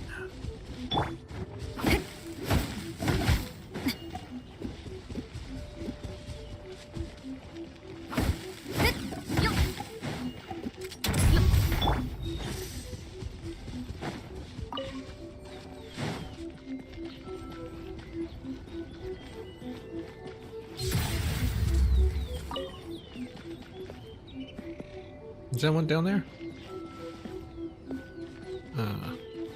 You know what, I'll just go up. Son of a bitch. I'll still take these.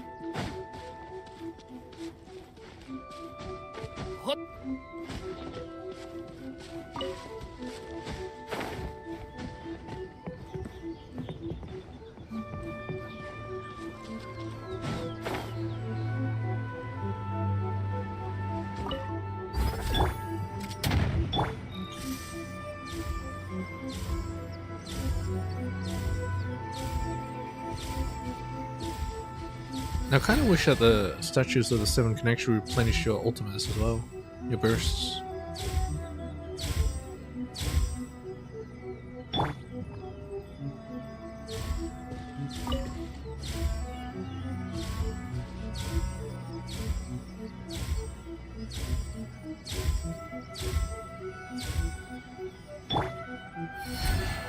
Very nice.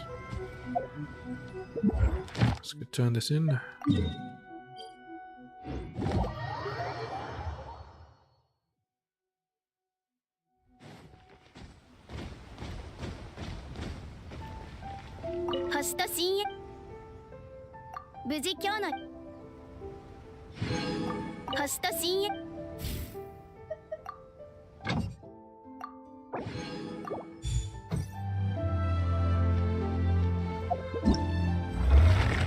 Overflowing mastery. Oh yeah, there's this.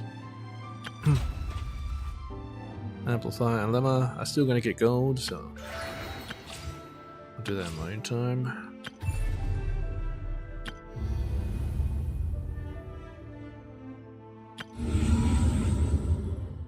Moment of syzygy. Anyway, I need to go somewhere. I'll be right back.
I actually wonder how many books I'm missing.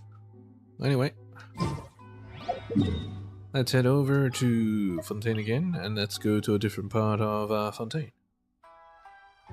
Loch Urania? Sure. Why not? Maybe it has someone just sit here. Yeah, it's a bowl. It's a bowl of water.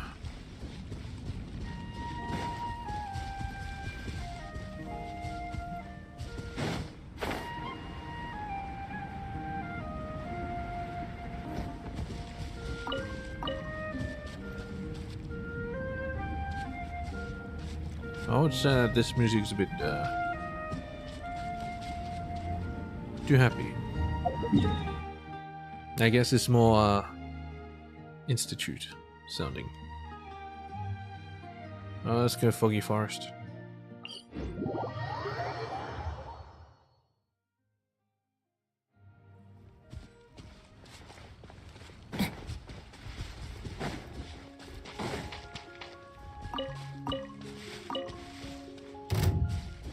Oh, you want to fight, huh?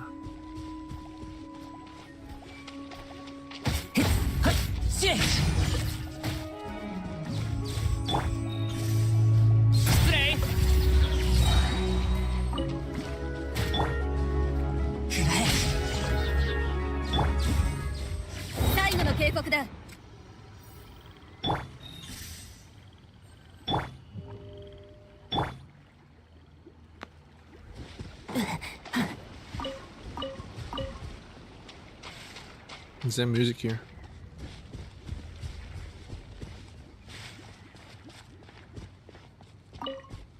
It's eerily quiet. Mysterious altar. This inscription has been scratched out, but you make it clear to you 3. Yes.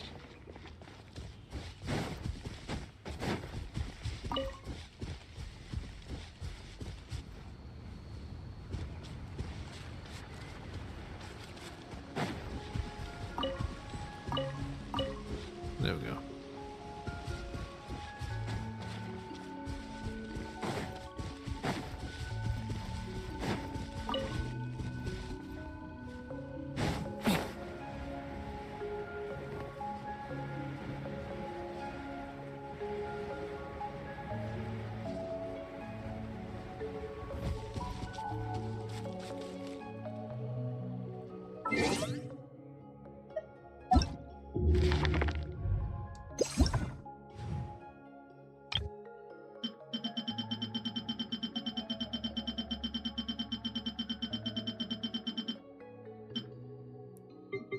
Okay.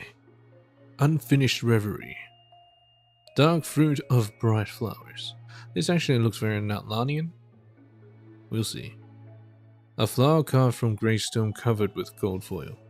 Legends say that during a war, it was used to differentiate friend from foe.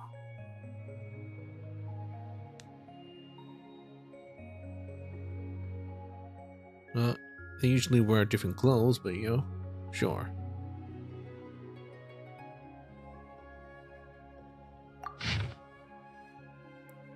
It was the age when the banners of the tribes had been coated in dust, gradually losing their color, and before the throne stands a half-man, holding a cracked ring, playing with preeminence.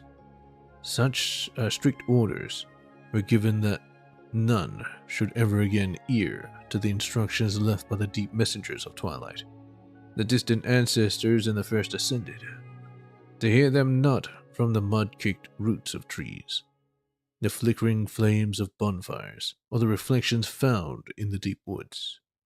And so the ancient gloom, the moment that engulfs a million darknesses, came at last, just as the stench of iron lingers even as bloodstains upon the ancient scrolls fade. And so, when the pitch-black darkness thick enough to touch seized the depths, the red-eyed youth, through countless calamities, returned from the kingdom where water flowed as rays of light to the hilly heights of the ineffable city. As he stepped into the floating garden, the raspy warning of the blind, stooped old woman still clutched at his ear. as radiant flowers still bloom amongst the gleamed vines of distant marsh. Go seek, for here is the land of death, piled high with the skulls of behemoths. Go seek those, the truly righteous, who are still willing to stand in the cold, cruel night to throw themselves into the fire.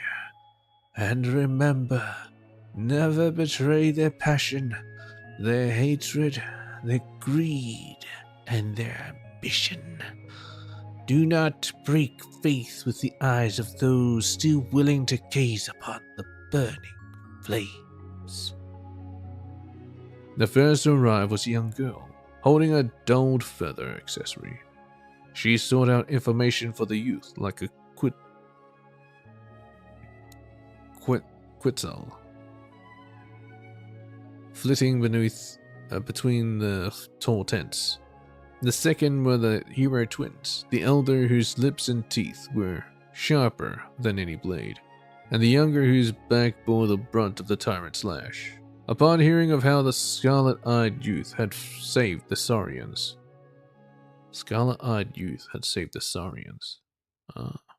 The taciturn warrior too was willing to contribute his strength. But we need someone who understands the layout of the city better than anyone, who can point out the paths and passages open and secret, and manipulate mechanisms as one might do to toys in the palm of their hand. After the scarlet-eyed youth had spoken thus, the usually reticent and reserved hero, that powerful hero who hoped Saurians and humans would live together in peace, remembered the rumor and spoke the name of a craftsman. You're saving Saurians. Good day. Let's see how to pronounce this quetzal. Let's see. Translate. Quetzal. Quetzal.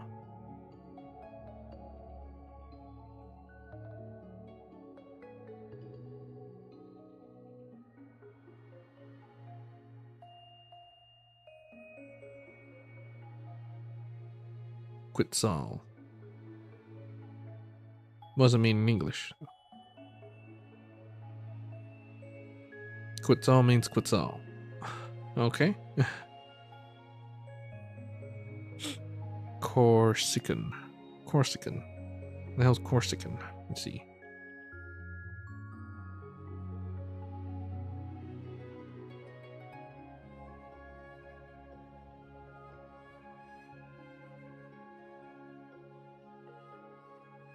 Island in France. Ethnic group.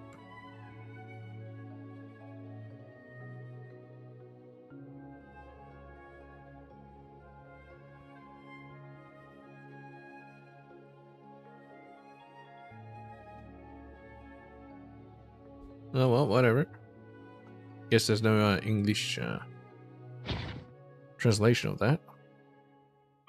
Faded emerald tail. A tail feather ornament whose luster has long faded.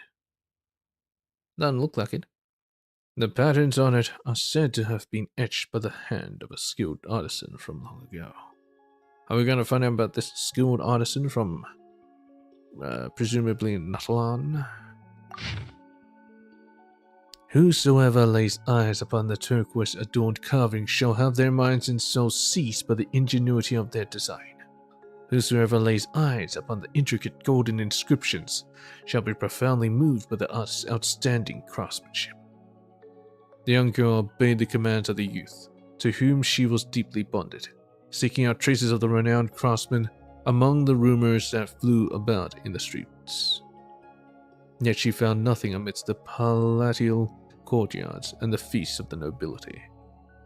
Thoroughly vexed by this, she took out the ornamental golden feather and stared into the dim light, recalling the face of her late father. To the side, a drunkard with half his face hidden behind his cowl opened his mouth coldly, recounting the origin of the patterns adorning the feather. Who would have thought the maker of such beautiful accessories would be a beggar of horrifying visage, loitering about a dilapidated tavern? The scars of having been burnt by a raging blaze marred half of his face that was hidden under a hat. The flesh a melted slurry of blood. Oh boy. But the girl felt no fear. And after recovering from her surprise, she handed the accessory to him. On that night his eyes opened upon the ornament whose light had long faded. He told her of things long lost in that land. The story of the emerald-colored Quetzal with a long tail. Quetzal with a long tail. Of the time when he had been tasked with making something for one respected by all. That was my feather, but he was condemned for protecting the tribe's Saurians, and his life was taken from him. The girl's voice was cold. The craftsman saw the same hatred he nursed burning within her eyes.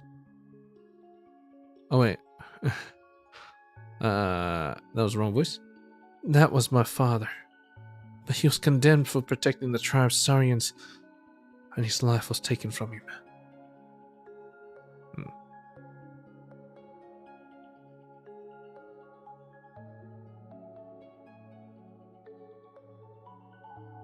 Then I shall gladly serve you, Lord.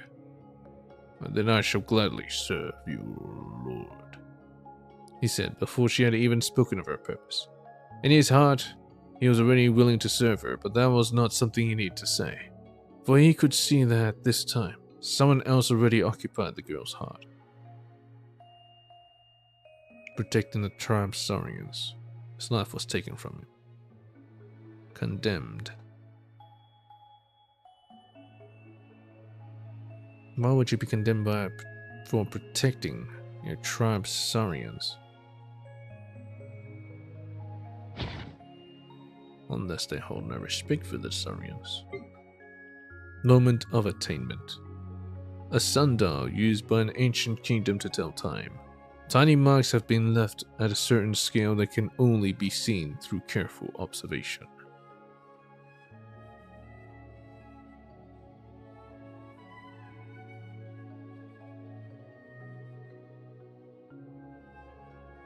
I'm observing it, but I'm still not really seeing it. Oh well. One of the things that bedevils researchers who study relics is how, among the many sundials recovered from the ancient ash-covered ruins of the city, they would, for some reason, find an engraving made in exactly the same spot by a Burin. Burin? Hold the phone. Burin.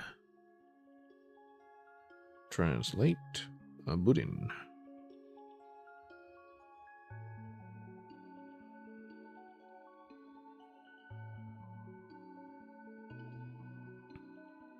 The goal.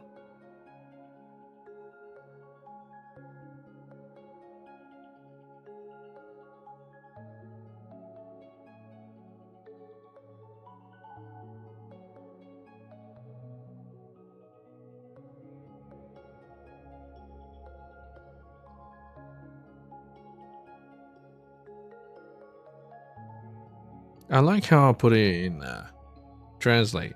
It says Hausa detected. Translate to English, it means the goal. I flipped over and now it's Makasudin, not Budin. It's not even the same word. Oh well. Oh, whatever. Those who came from the canyons believed it was time for those who had broken with their faith to light the obsidian pillars once more. That day, the one acting on behalf of the leaders of the tribes, the daughter of the mines, Sakuk, sent Sakuk sent the wandering spirits back to the realm of the night. Those who came from the hanging trees believed it was time. It was a time for those who had forsaken their contract to sign it once more with the Saurians of the 6 tribes. That day, the great hero trusted by all warriors, the taciturn Yupanqui, used his sword to shatter the shackles binding the Saurian's neck.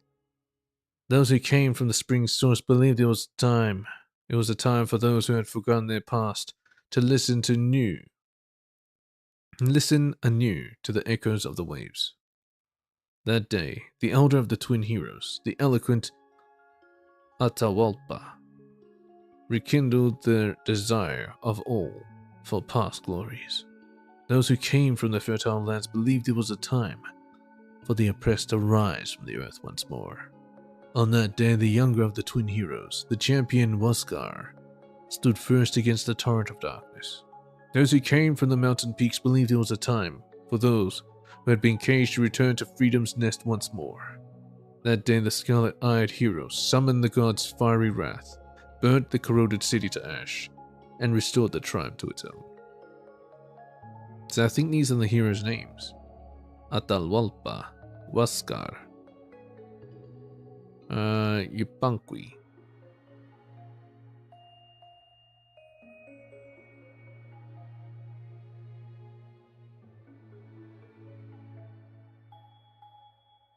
Yeah.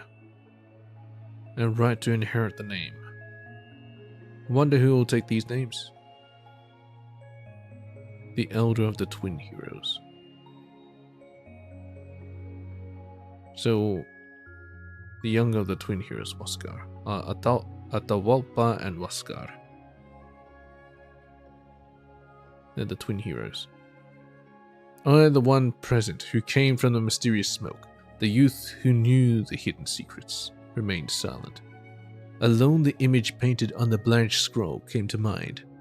It is said that was a time when a black shadow shrouded the sun. An eclipse? The heroes who had long prepared for this moment seized the opportunity to overthrow the insane king before the empty throne. Insane king? In the non-mainstream, unofficial histories, the man behind the plan was a skilled artisan who left no name behind. But the artisan left behind not a single word in the war that returned authority to the tribes. And afterward he disappeared without a trace from the old stories, covered by layer upon narrative layer. The youth smoothed over the nearly identical scratches on the sundials with his hand, imagining a time, unnumbered sunsets before, after the date to execute the plan had been agreed upon. Those hands that might not ever have existed. And the moment the owner of those hands had engraved those marks upon the sundials.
So the future wouldn't have happened if not for this act of rebelling against this insane king upon the empty throne.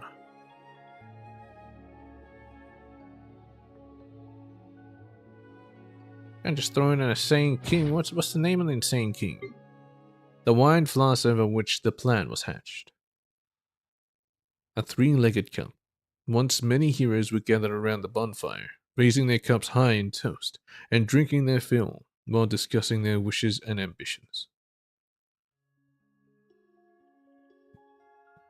Now, I wonder if Stanley will be a name you can inherit.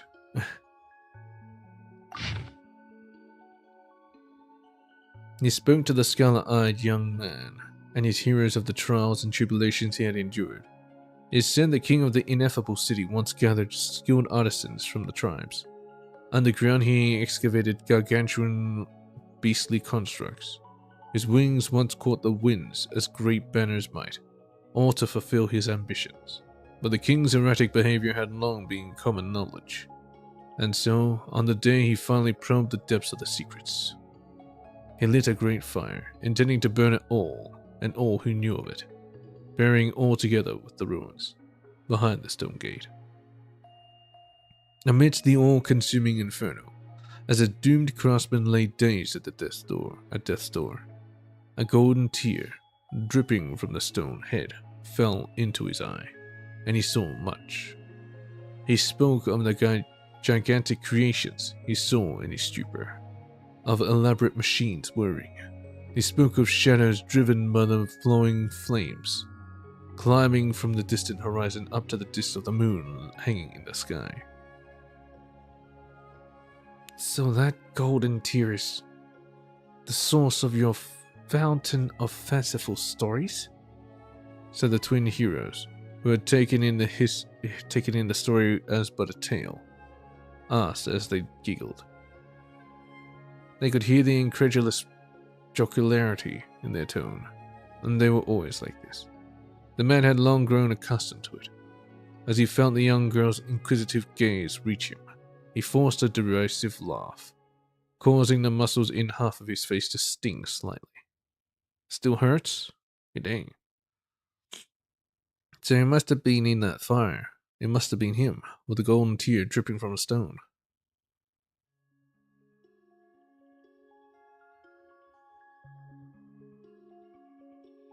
In truth, he had seen far more in those flames that had nearly rendered his life as ash, such as flowing golden patterns, another path to escape from the ruins, as well as the manifold iron rules that established the empire that stretched far and wide.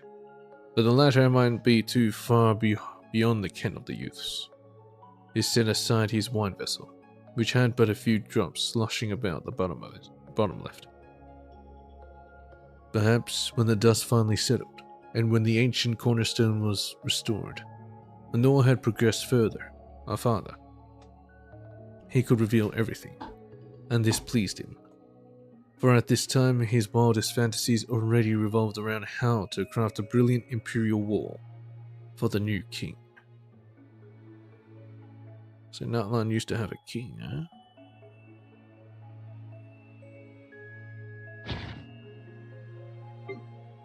Crownless crown. A golden crown decorated with turquoise and emerald feathers. It has never been used in a coronation, leaving alone atop a velvet cushion. So the new king never came.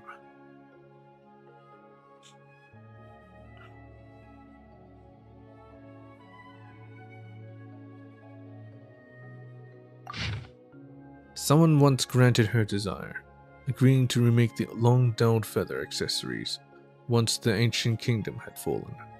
And so she too promised that person, who had long earned her respect, that when the time came she would give them a turquoise crown in return. It was after witnessing the crooked corpse agonizingly hunched beneath the black beast's butcher's blade that she understood. The crown she had forged and adorned with her own two hands would wait alone for its master. He would never attend the coronation. Well, they died. Many years later, the odd preferences of that aged mistress of the mines spread about the 6 tribes. It is said the old lady enjoyed all kinds of luxurious jewelry, much of which could no longer be made with the artistry of contemporary craftsmen. Among these should it be a work signed by a specific artisan, and should one be willing to present it to her, she would exchange it for any price in precious gems. Even if it were a forgery, she would take it all the same. Okay, so she seems to be from the tribe that Kachina is part of. The Geominers, the Petlosauruses.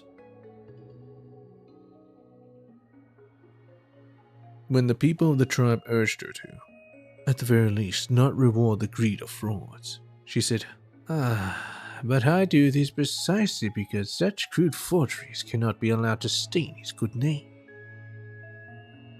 Moreover, though she did not advertise the fact, She never truly let such base cheats get away with their perfidy.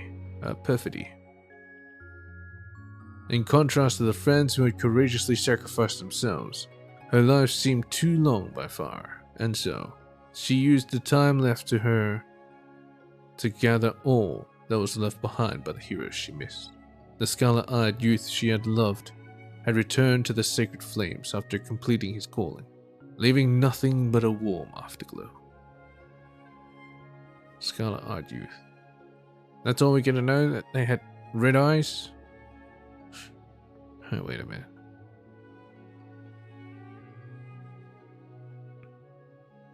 And when the silent hero fell into the ruler's flames, the new world reflected in his remaining eye was already his greatest reward. One of the hero twins was once an incorrigible chatterbox, yet upon witnessing his brother die at the hands of their adversary, his tormented wails racked his throat hoarse. And yet Atahualpa too died before me. Who could have imagined that I, the frailest of us, would have lived to the end? The wise amongst the tribes often say that those who have been tossed about by the winds and waves will grow tired of the steady ground, and I am no exception. These years without all of you here have truly been too dull. Now she's bored. But there will surely come a time for a reunion with friends long since past. And when long-awaited premonition comes to pass, she picked the genuine articles that the craftsman had made from among her jewels. Compared with the forgeries, they were all too few. And with those things bearing his name, she walked into the dark night, never to return.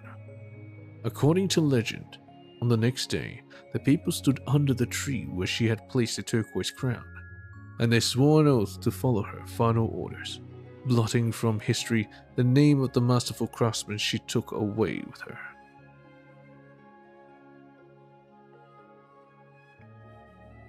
So they erased the masterful craftsman's name.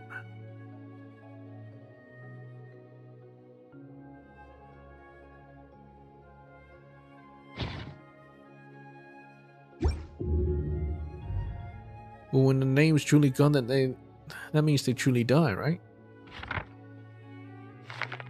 That's not a good thing. Unless he wanted to be erased. In which case, well, you know, nothing to do about that. Docky Alley Tales, I still haven't finished getting all these.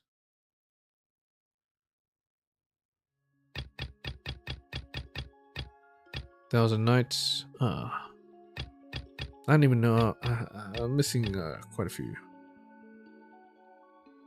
The Witch and the Undying Fire. What's this? Expand.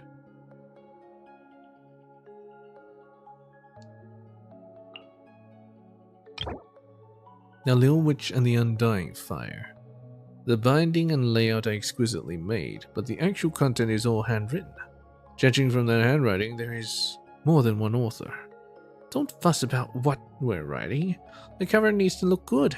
That's the only way I'll give off that masterpiece feeling. You're more than halfway through and you haven't even pushed the plot forward one iota. Why is it all about the setting? And what would you know? Besides, this stuff isn't fleshing the setting out, it's elucidating natural science and other miscellaneous disciplines. Some mysterious handwriting appears before the main text. It's so rare for R to be in her right mind for her spell. Should she really be wasting the precious little lucid time she has writing this? Don't worry. For a witch, this is the most important thing. R. Rhine-daughter. Gold.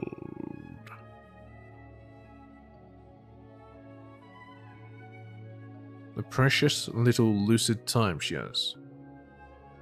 Has she gone mad? Huh.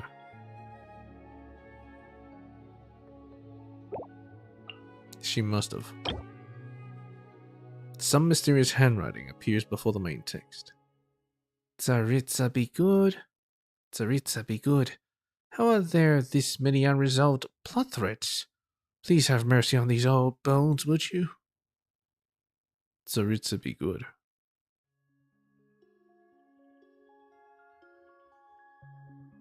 Is Tsaritsa also a witch? I have no idea. The writing here is practically a messy scroll. Perhaps the author doesn't really write much, or perhaps something happened.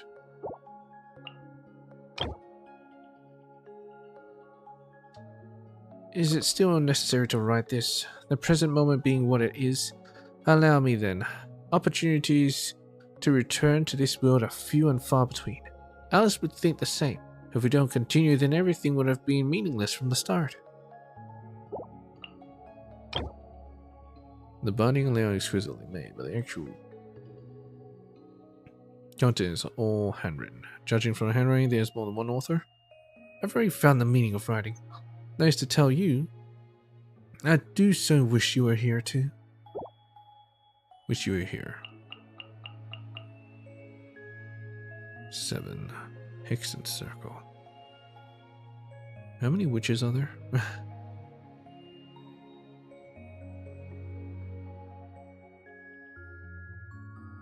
There's R, there's M, there's B, there's A.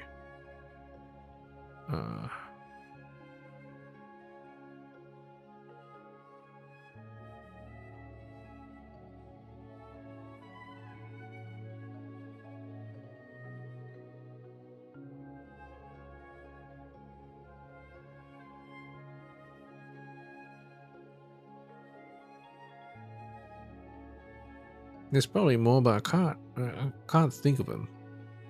If they are. Oh, hell, I'll just look it up.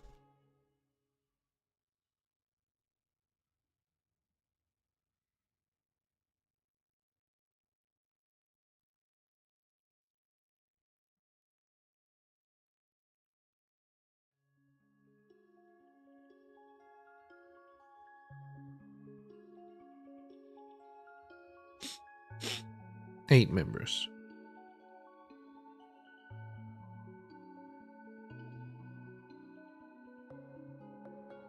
Oh, that's theory. Damn it. Is there like more definitive answer?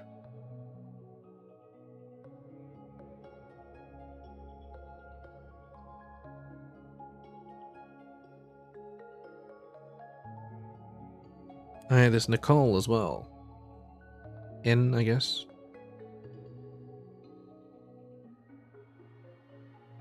And I. That's 6. Well, it is Hexen Circle, so there's 6 of them, so. I was thinking maybe like a volume each. Anyway. This is the story of a little witch who journeyed far and wide to find the undying fire. The story begins as such. In the westernmost part of the magic continent, where a young witch was undergoing her witch certification and final trial. As per convention, one need only pass this trial to qualify as a true witch.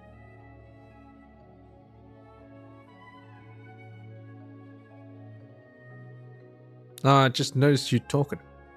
Yes, I'm new to streaming. Very new.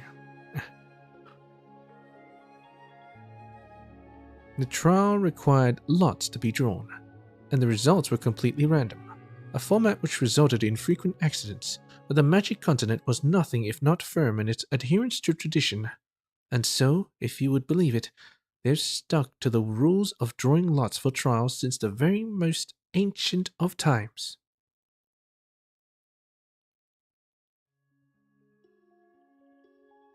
Hello, Jit.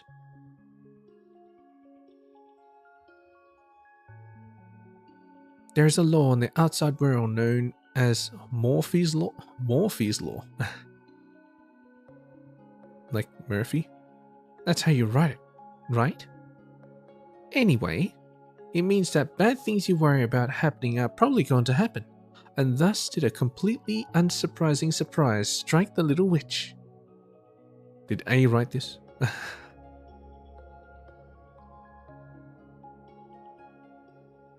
They're at a low AR. Guide you how. there's no need to guide anything. You just play the game. It's pretty simple. There's nothing too difficult.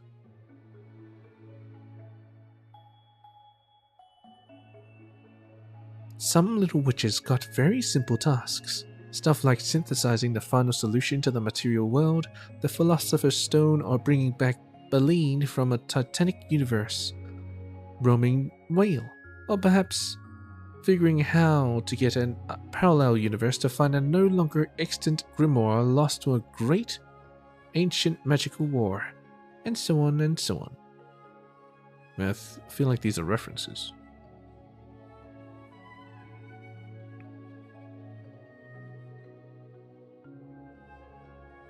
Yeah, you can watch tutorial guides, YouTube guides. They will actually have the most efficient way. But for me, just build whatever you think works.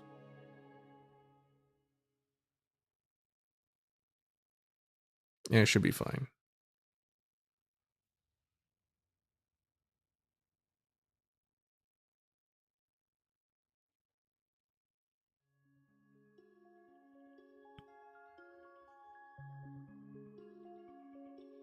But our main protagonist drew a topic of terrible, troubling tribulation, to find and bring back the undying fire. Perhaps her honored teacher might have an opinion on this subject? Her teacher was just enjoying a most wonderful tea time with her friends, and she comforted her student. It must be because you're fated to become a really great witch, so your topic's a little harder than most. Unsolved mysteries are the most interesting after all. Really? That's right. When you come back, I'll be sure to welcome you with a tea party, one lovelier than this one, even. The teacher's friends whispered to her. Hey now, isn't that a bit much? You obviously only made up that question because you couldn't be bothered to think up a real exam question. If such a thing even existed, we'd have perpetual motion machines by now, don't you think? Couldn't you have done something else, made her prove the grand unified theory based on the unified electroweak theory or something? Oh, don't you worry. Life is full of a great many lies. The teacher spoke brazenly. And I did not lie, did I? I know the undying fire does indeed exist. That blazing star. Huh? Hang on. When did I see it again? Must have forgotten. The teacher spun around to her pupil, saying, Considering that your trial is indeed quite challenging, you shall have 3 times the normal amount of time to complete it. I'll be rooting for you. Oh, that's definitely Alice.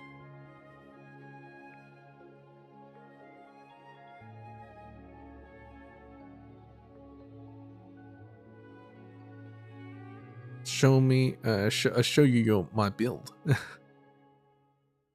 Okay.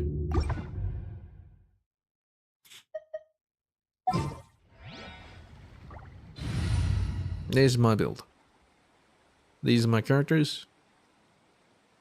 How do I check what their things are? Details. Weapon, Sword of Narcissus Cruise. Artifacts. Just Thundering Fury, I guess.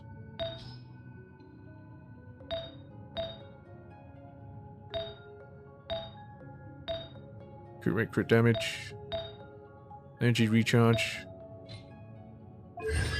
Constellation, well, yeah. Here's the main character. 666. Because I can't be bothered going further. That is definitely better. I don't doubt it. I do not min-max. Yeah, just go with whatever suits.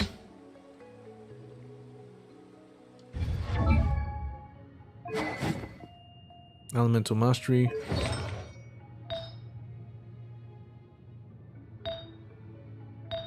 Mainly HP for her because she's a healer. But I should have probably went for more Elemental Mastery for this one. Oh well, whatever. Yeah, I don't go for anything like the highest crit rate, crit damage type of thing. I just go for whatever has the best main stat. Just go. Okay, I'll pick this one. This is not built for Spiral Abyss, if you can tell.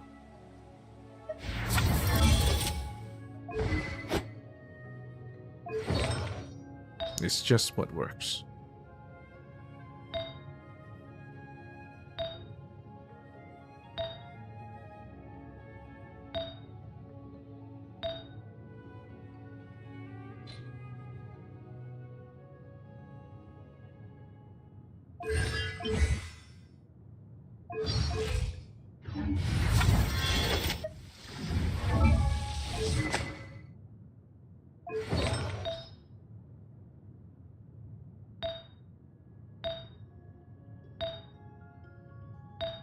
This is actually Dory's set.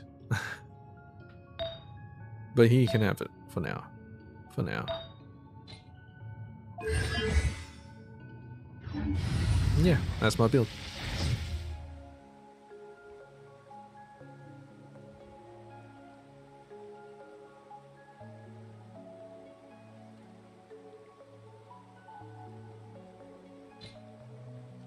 It's an overload build. Centered around a traveler being pyro, but you know, as we learned, when we go to Natlan, he won't be pyro, which is kind of disappointing. But you know, eventually he'll be pyro. Well, yeah. Again, I don't doubt that your build is better. I'm not here to make a very strong build. I'm just here to just complete the content, do the bare minimum. I'm just really lazy, that's why.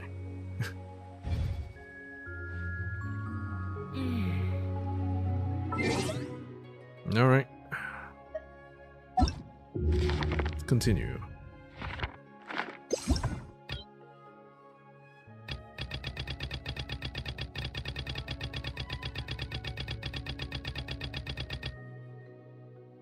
Okay, we're up to volume 2. Deep in the woods, nighttime. The little witch soared from her broom beneath the blood-green moon.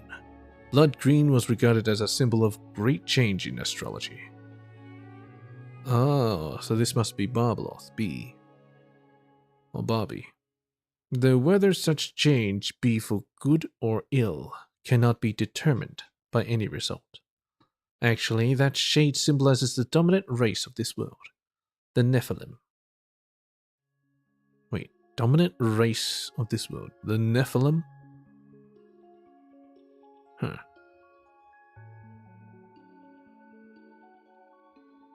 They were the children of gods and humans, and so their blood too was the conflux between the red blood of humanity and golden divine blood. And actually, the green moonlight was the result of the moon's physical composition, the distance between the planet and its moon, atmospheric scattering, and other factors. Anyway, really went on a tangent there. So the little witch was soaring upon her broom beneath the blood-green moon, and then she met a young lady who claimed to be a fortune teller. "I wish to become a witch's familiar," said the young lady. But before she could even consider that, the little witch had something to ask. Can fortune tellers read the signs of fate? The fortune teller then explained the underlying principles. Put simply, oh my god, is she gonna explain everything? It's something like this. In our world, the stars are the heavenly strings by which humans are bound. But in other worlds, the subjects of astrological study are the solar ecliptic energies, the various lunar energies of the satellites, the will energy of the celestial rulers of the planets, the scattered inference energy of distant stars, and the dark energy that suffuses the pitch-black cosmos. Of course, it's not like these things don't exert influence on our planet. Planet? Laws of firmament. They have merely been greatly weakened by a giant sky shroud. As such, astrology on other worlds is far more abstract than that which is practiced in ours. By the way, other planets refer to an actual celestial bodies as an archon and a theorized one as a virtual. The planet the little witch was on was no exception.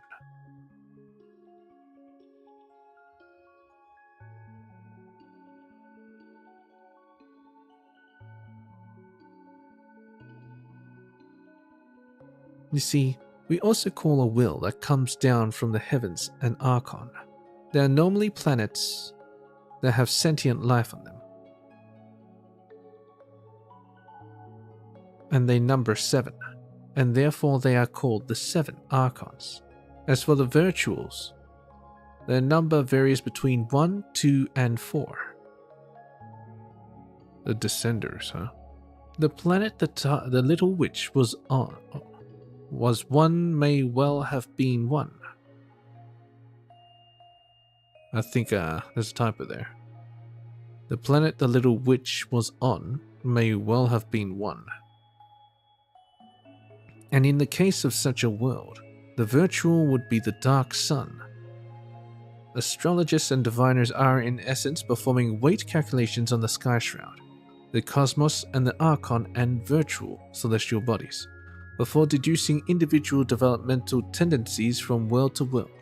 But the relative weight of the sky shroud over our planet is just way too great, and so investigating it already allows us to obtain very precise results.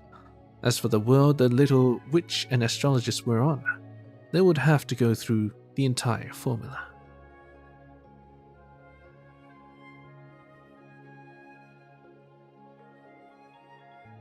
What, am I into men?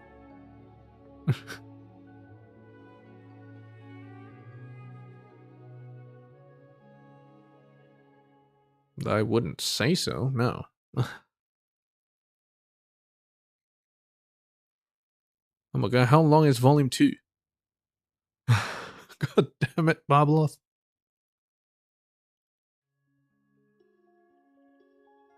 After the little witch finished listening, she was very impressed by the fortune teller's learning and technique. Now they could speak of the matter of familiarhood. To be a witch's familiar was to share in her magic. With magic, one could peer into more destinies. That said, becoming a familiar could have unforeseen side effects. It was hard to say what might happen. Yes, that's what the blood green moon means. Great change, which can't be judged as good or ill by the outcome. See how it all comes together? We didn't go off topic. Right.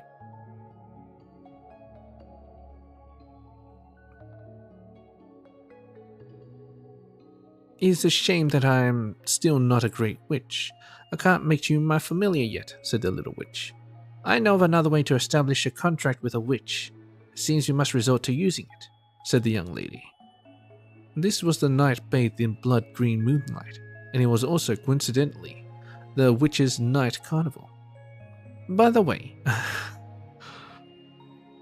the night carnival is an ancient taboo ceremony. Legend has it that at such times, the witches' magical powers are at their apex. They hold rituals in secret, offering sacrifices and keeping the bonfires burning through the night. This tradition had been forgotten in the westernmost part of the magical continent, but for some reason it had been revived within the deep woods. Normally this was an event that only great witches or figures greater still could be invited to or invite others to attend. To practice, though, participation in a carnival that had a direct relation with the witch's romantic or marital status. Romantic or marital? Good dang. In any case, for some totally unknown reason, the astrologist knew all about witches, while the witch knew nothing about the astrologist at all. The point is, they decided to go and check out the night carnival. Let's just go with it being a way to deal with the anxiety the little witch felt over not being able to find the undying fire. The little witch is Alice's pupil, I guess. Under the blood green moon, the great witches danced around the bonfire. The little witch and the young astrologist hid in the shadows of trees that grew so thick that even dense clouds couldn't compare, and even the bonfire could not illuminate them. We just need to wait until the day after the We just need to wait till the day after the ancient, forbidden night of revelry, when the dawn light first breaks and the various great witches depart. And the great embers will be a flame that never dies. When a mortal takes this flame and offers it up, that is equivalent to signing a contract with a witch, said the young lady. Does this method always work? The little witch asked. It's possible a witch could reject the contract, but witches do so love the spirit mediums, and I'm not afraid of becoming a fearsome creature, the young lady replied, her voice thick with yearning. In that case, isn't this an undying fire? Dark thoughts came into the little witch's mind. What if I took that flame for my own? And so, under the blood-green moonlight, the great witches sang their song. If all things a witch's opera be, then nothing true worth mourning would the world ever see. Our festival has come to a fruitful end. The story shall not stay its feet, and every night hence shall also be the witch's night. A sense of shame surged forth within the little witch as she listened from the shadows. It wasn't out of worry that those present, great witches and greater still, might include her teacher, school principal, instructors, or anything like that. She knew everyone at her school, and she was sure no one familiar was present. By the way, while the official rules of the school she attended were lax when it came to governing teachers and their students, students of similar age would still be ranked against each other. Students of different teachers were also permitted to interact outside of classes. The creation of this system could be traced back to the rise of the Western witches. Long, long ago, they did not shy away from exchanging secret hexes and rituals for their mutual benefit, which would also result in their swift rise in those days, of course. The organization that the little witch belonged to was a direct successor of these Western witches. Also, this blurb definitely wasn't just added in here because I forgot about this world building earlier. What do you mean Western witches? What was that? What do I mean, Hogwarts? Back to the story. She said to the fortune teller, Since we have this opportunity, go bravely forth then. Once dawn comes, take that fire. If you should be so unfortunate as to become a monster, I'll give you a quick end. You will not suffer. As a gift to commemorate this friendship, the young lady gave her treasured crystal ball to the little witch. This crystal ball feels joy for all known destined paths, and its heart breaks for all unrevealed tragedies. If you ever feel lost, allow it to be your oracle. Actually, there's a story behind this crystal ball. Thank God whoever stopped Barbara. She just couldn't help herself, huh? They met and they talked, and then they went to a carnival together, and they talk about the undying fire. My God, she had so much stuff. Volume 3. Wonder whose this is. In her travels, the little witch encountered a group of people getting ready to kill demon kings. She decided to join them and go kill some demon kings. This is a bit straightforward. They told her the more demon kings you kill, the greater your witch's power will grow. This is, in fact, true. Really? Then they encountered a mimic demon king. After this whole affair, the little witch would write a demon king slaying chronicle each time she hunted one. They encountered the mimic demon king in a rundown old house. At first, no one knew what was going on, assuming that the place had just gone moldy. Moldy? After breathing the mold spores in, her companions turned into the following respectively. A shoddy-looking ancient robot, which the little witch found really ugly and not up to snuff when compared to alchemy.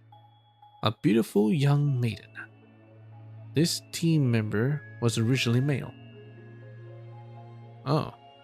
leading the witch to initially wonder if this was some inversion of biological sequential hermaphroditism. And the pirate, she had no idea about this one. After some time, everyone in the squad developed identity disorders, considering that her 3 companions appeared to be one of the same species. They should not have exhibited such different natures, and the symptoms were, by contrast, so similar. The little witch discovered that the mold had its own consciousness, and had a power that allowed similar life forms to turn into their ideal state. She did not change because she was already very pleased with herself. This sounds like R. Let me check. This is volume 3.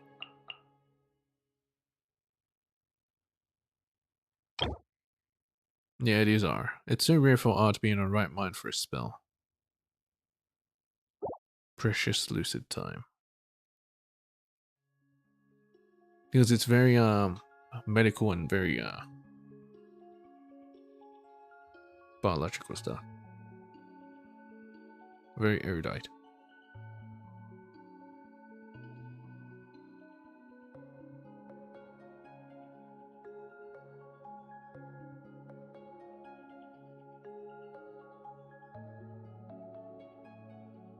After some time, everyone in the squad developed identity disorders. Considering that her 3 companions appeared to be of the same species, they should not have exhibited such different natures, while the symptoms were, by contrast, so similar. The little witch discovered that the mold had its own consciousness, and a power that allowed similar life forms to turn into the ideal state.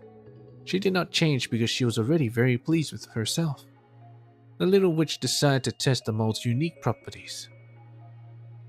She tried ingesting parts of it, finding it to be edible and without any side effects. Thus, it might have been miscategorized to call it a mold. But since the mold in blue mold cheese could also be eaten, she decided to continue using that label. Something worth noting was that after a chunk had been cut away, the other mold threads would immediately disappear, possibly a sign of rudimentary collective intelligence.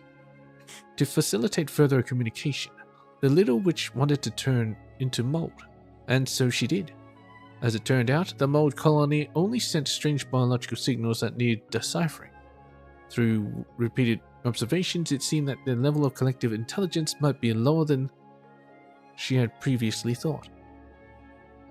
In the end, the mold killed committed suicide. Wait, what? The little witch deciphered its way of communicating communications. What? And as it turned out, the colony experienced dissonance of self-perception and self-dissociation. Dissociation.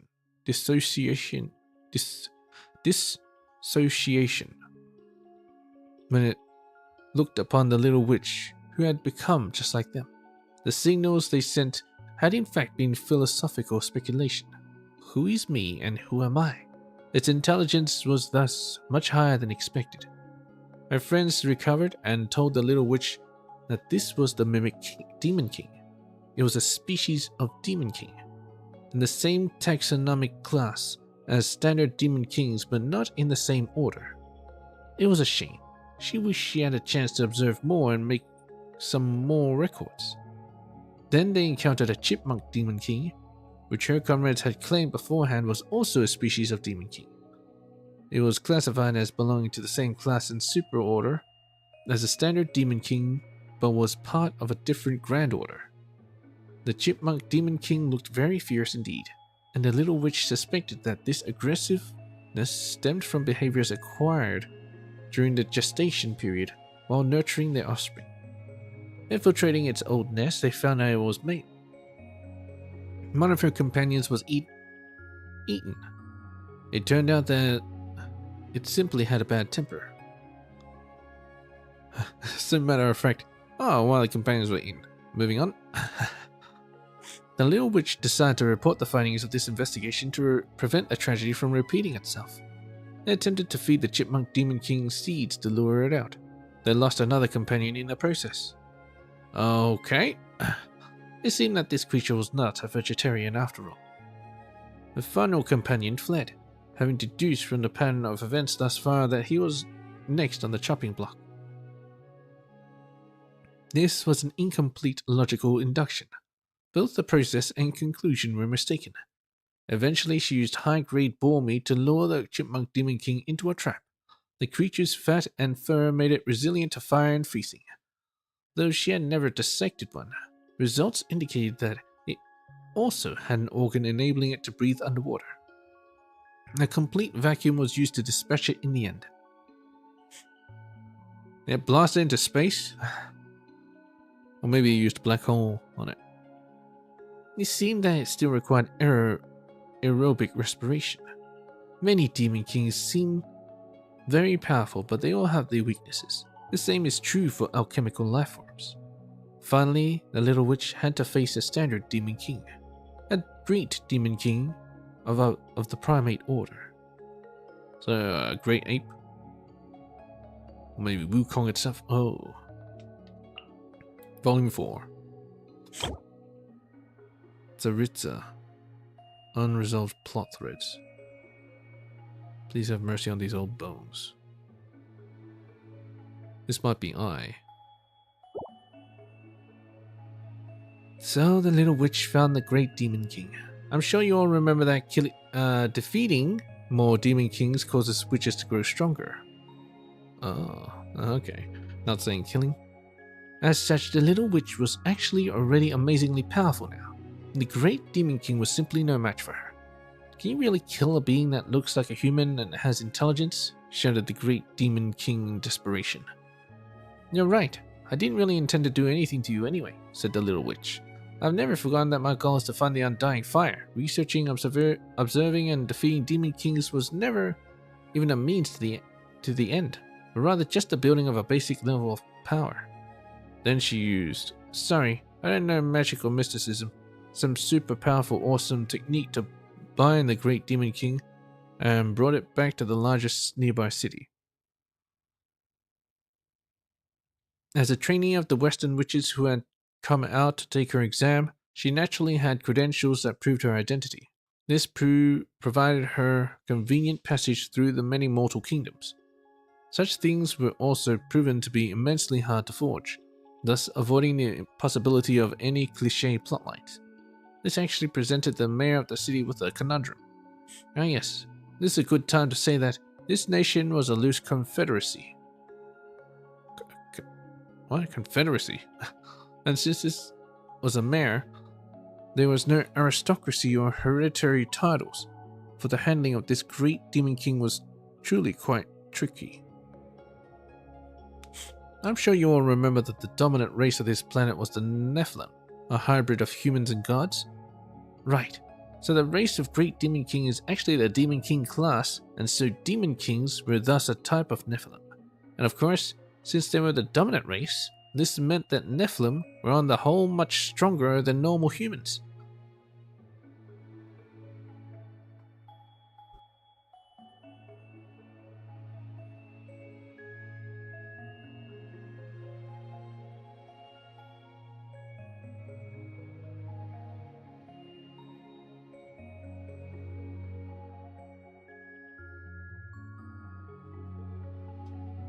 And since this setting for this world has hybrids of humans and gods, this meant they had gods too.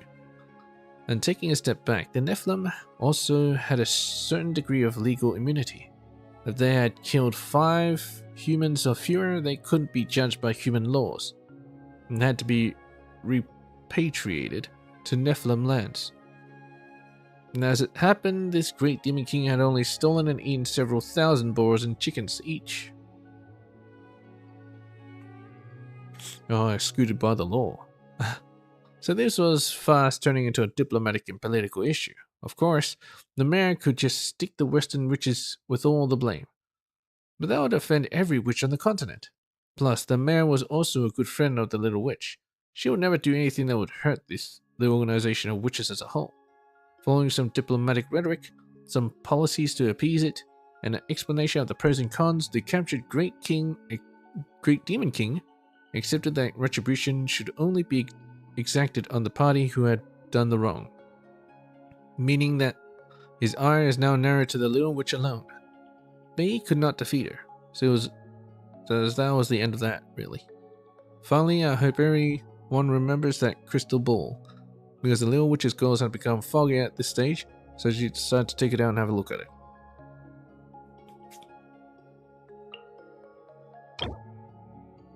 Author doesn't write much. Perhaps something happened. Volume 5. A familiar face surfaced in the crystal ball. This is your magic teacher speaking. The trial is over. You were unable to obtain your witch license.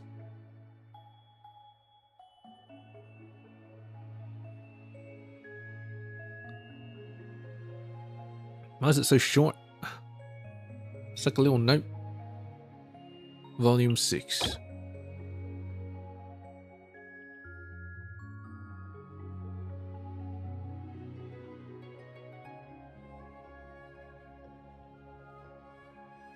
Allow me then.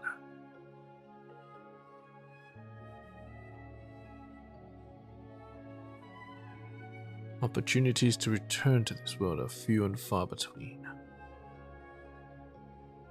I'm not too sure. Maybe it's actually M.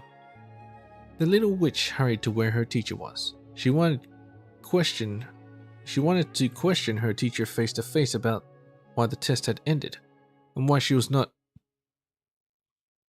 to be permitted to become a witch. She wanted to throw things to the ground in front of her teacher, though of course she would only chuck the ones that could survive the impact, and she could practically lift herself while avoiding her teacher's favorite teacup. Of course, should the situation warrant it, she was even willing to smash her own second favorite teacup to show how serious this all was. She was willing to smash her own teacup. Well, second favorite.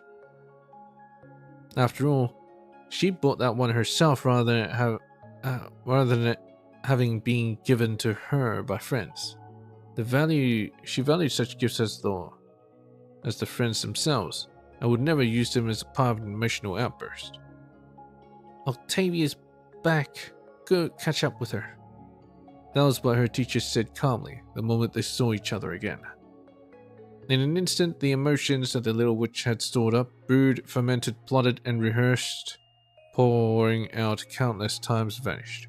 Octavia was a good friend of hers, and a good friend also of the legendary old witch. Her home had been destroyed, but she lacked the courage to fight back. She had taken up a life of eternal wandering. She had seen many worlds, and had told the little witch many tales about the sky beyond the sky. Oh.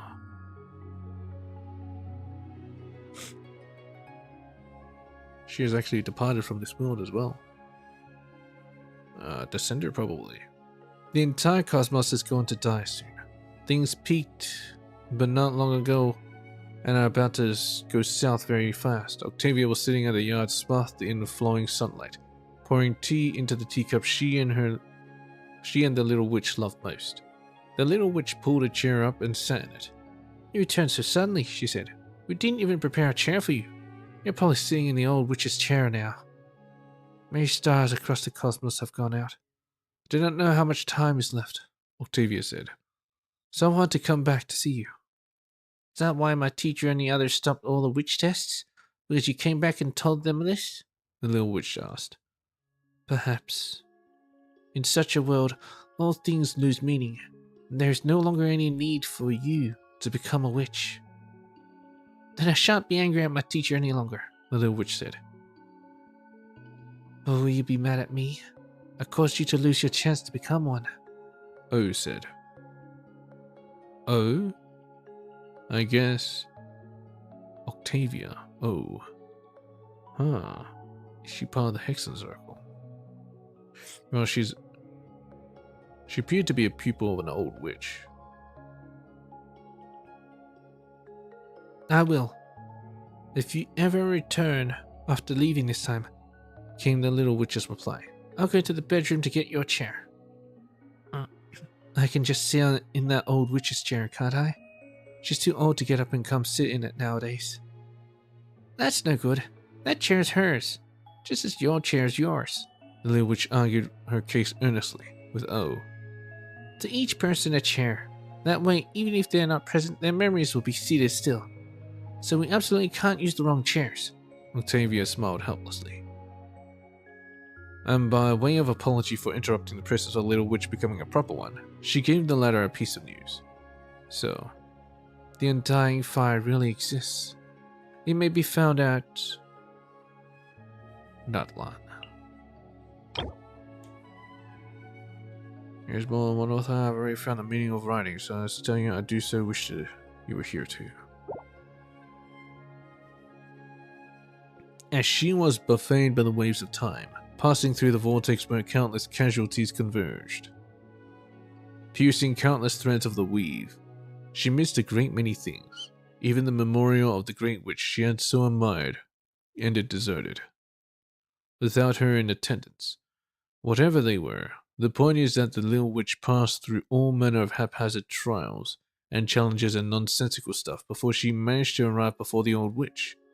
Actually, it's just that the little witch didn't think those experiences were worth talking about, nor did she know why anyone bothered spilling so much ink about all that earlier stuff. When all was said and done, the most important thing were the witch's tea party and the goal she was pursuing.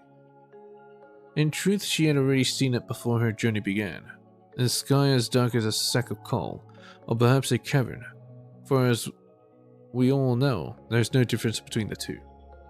There hung a star giving off a weak radiance, resisting the world's darkness as it encroached on every side. As the universe gradually grew dim, and all stars and stars known as suns were extinguished one by one, everyone agreed to call it the Star of Scorpio. The little witch remembered hearing about this during the witch's tea party, but she only remembered the name and nothing else. What does it mean? Anyway, the little witch came before the old witch. It was actually the Star of Scorpio. The old witch was the Star of Scorpio, that which burned still, even at the end of all things. However, her flame was very weak now, barely a faint ember. The little witch held her hand, which had become as dry and brittle as the weathered branch. She remembered that the old witch was once a little witch as well, with pale and tender hands that once elegantly held teacups.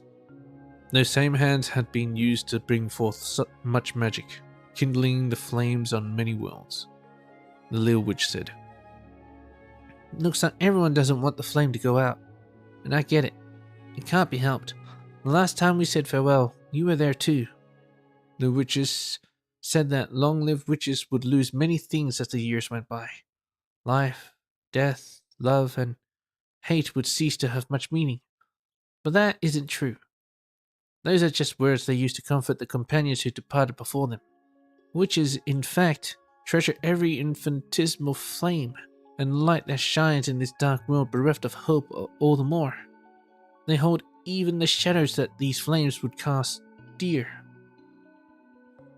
You often said that you weren't our equal, but I've always believed you to be the cutest, or most powerful witch amongst us.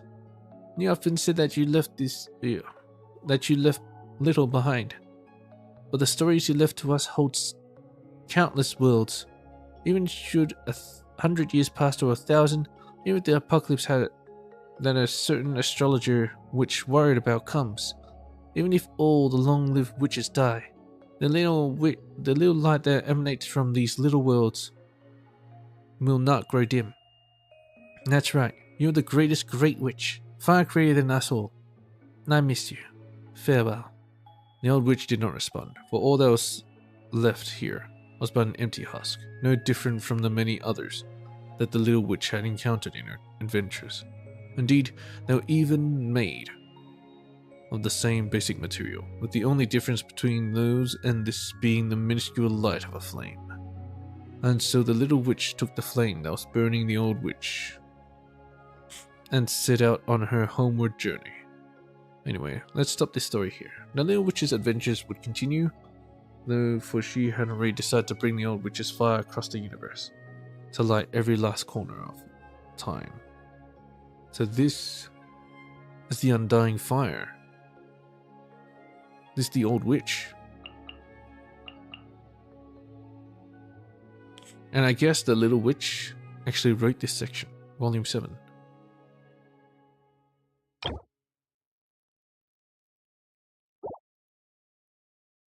Is this meant to be about Natlan?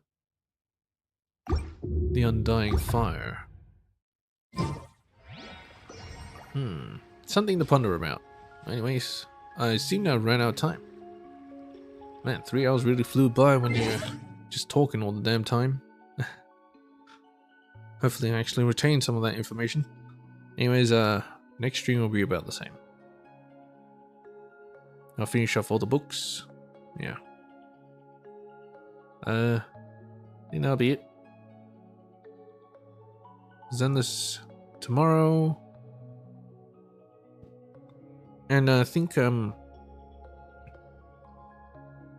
nice stream. Really? People actually enjoy this? And then I'll probably, I'll try to slip in as much Wukong as I can. So I'll do a double stream tomorrow. And the second stream will be Wukong. And preceding that will also be Wukong on Saturday. And I always do double streams on Saturday, so yeah. Wukong, I'm going heavy on it. Alright.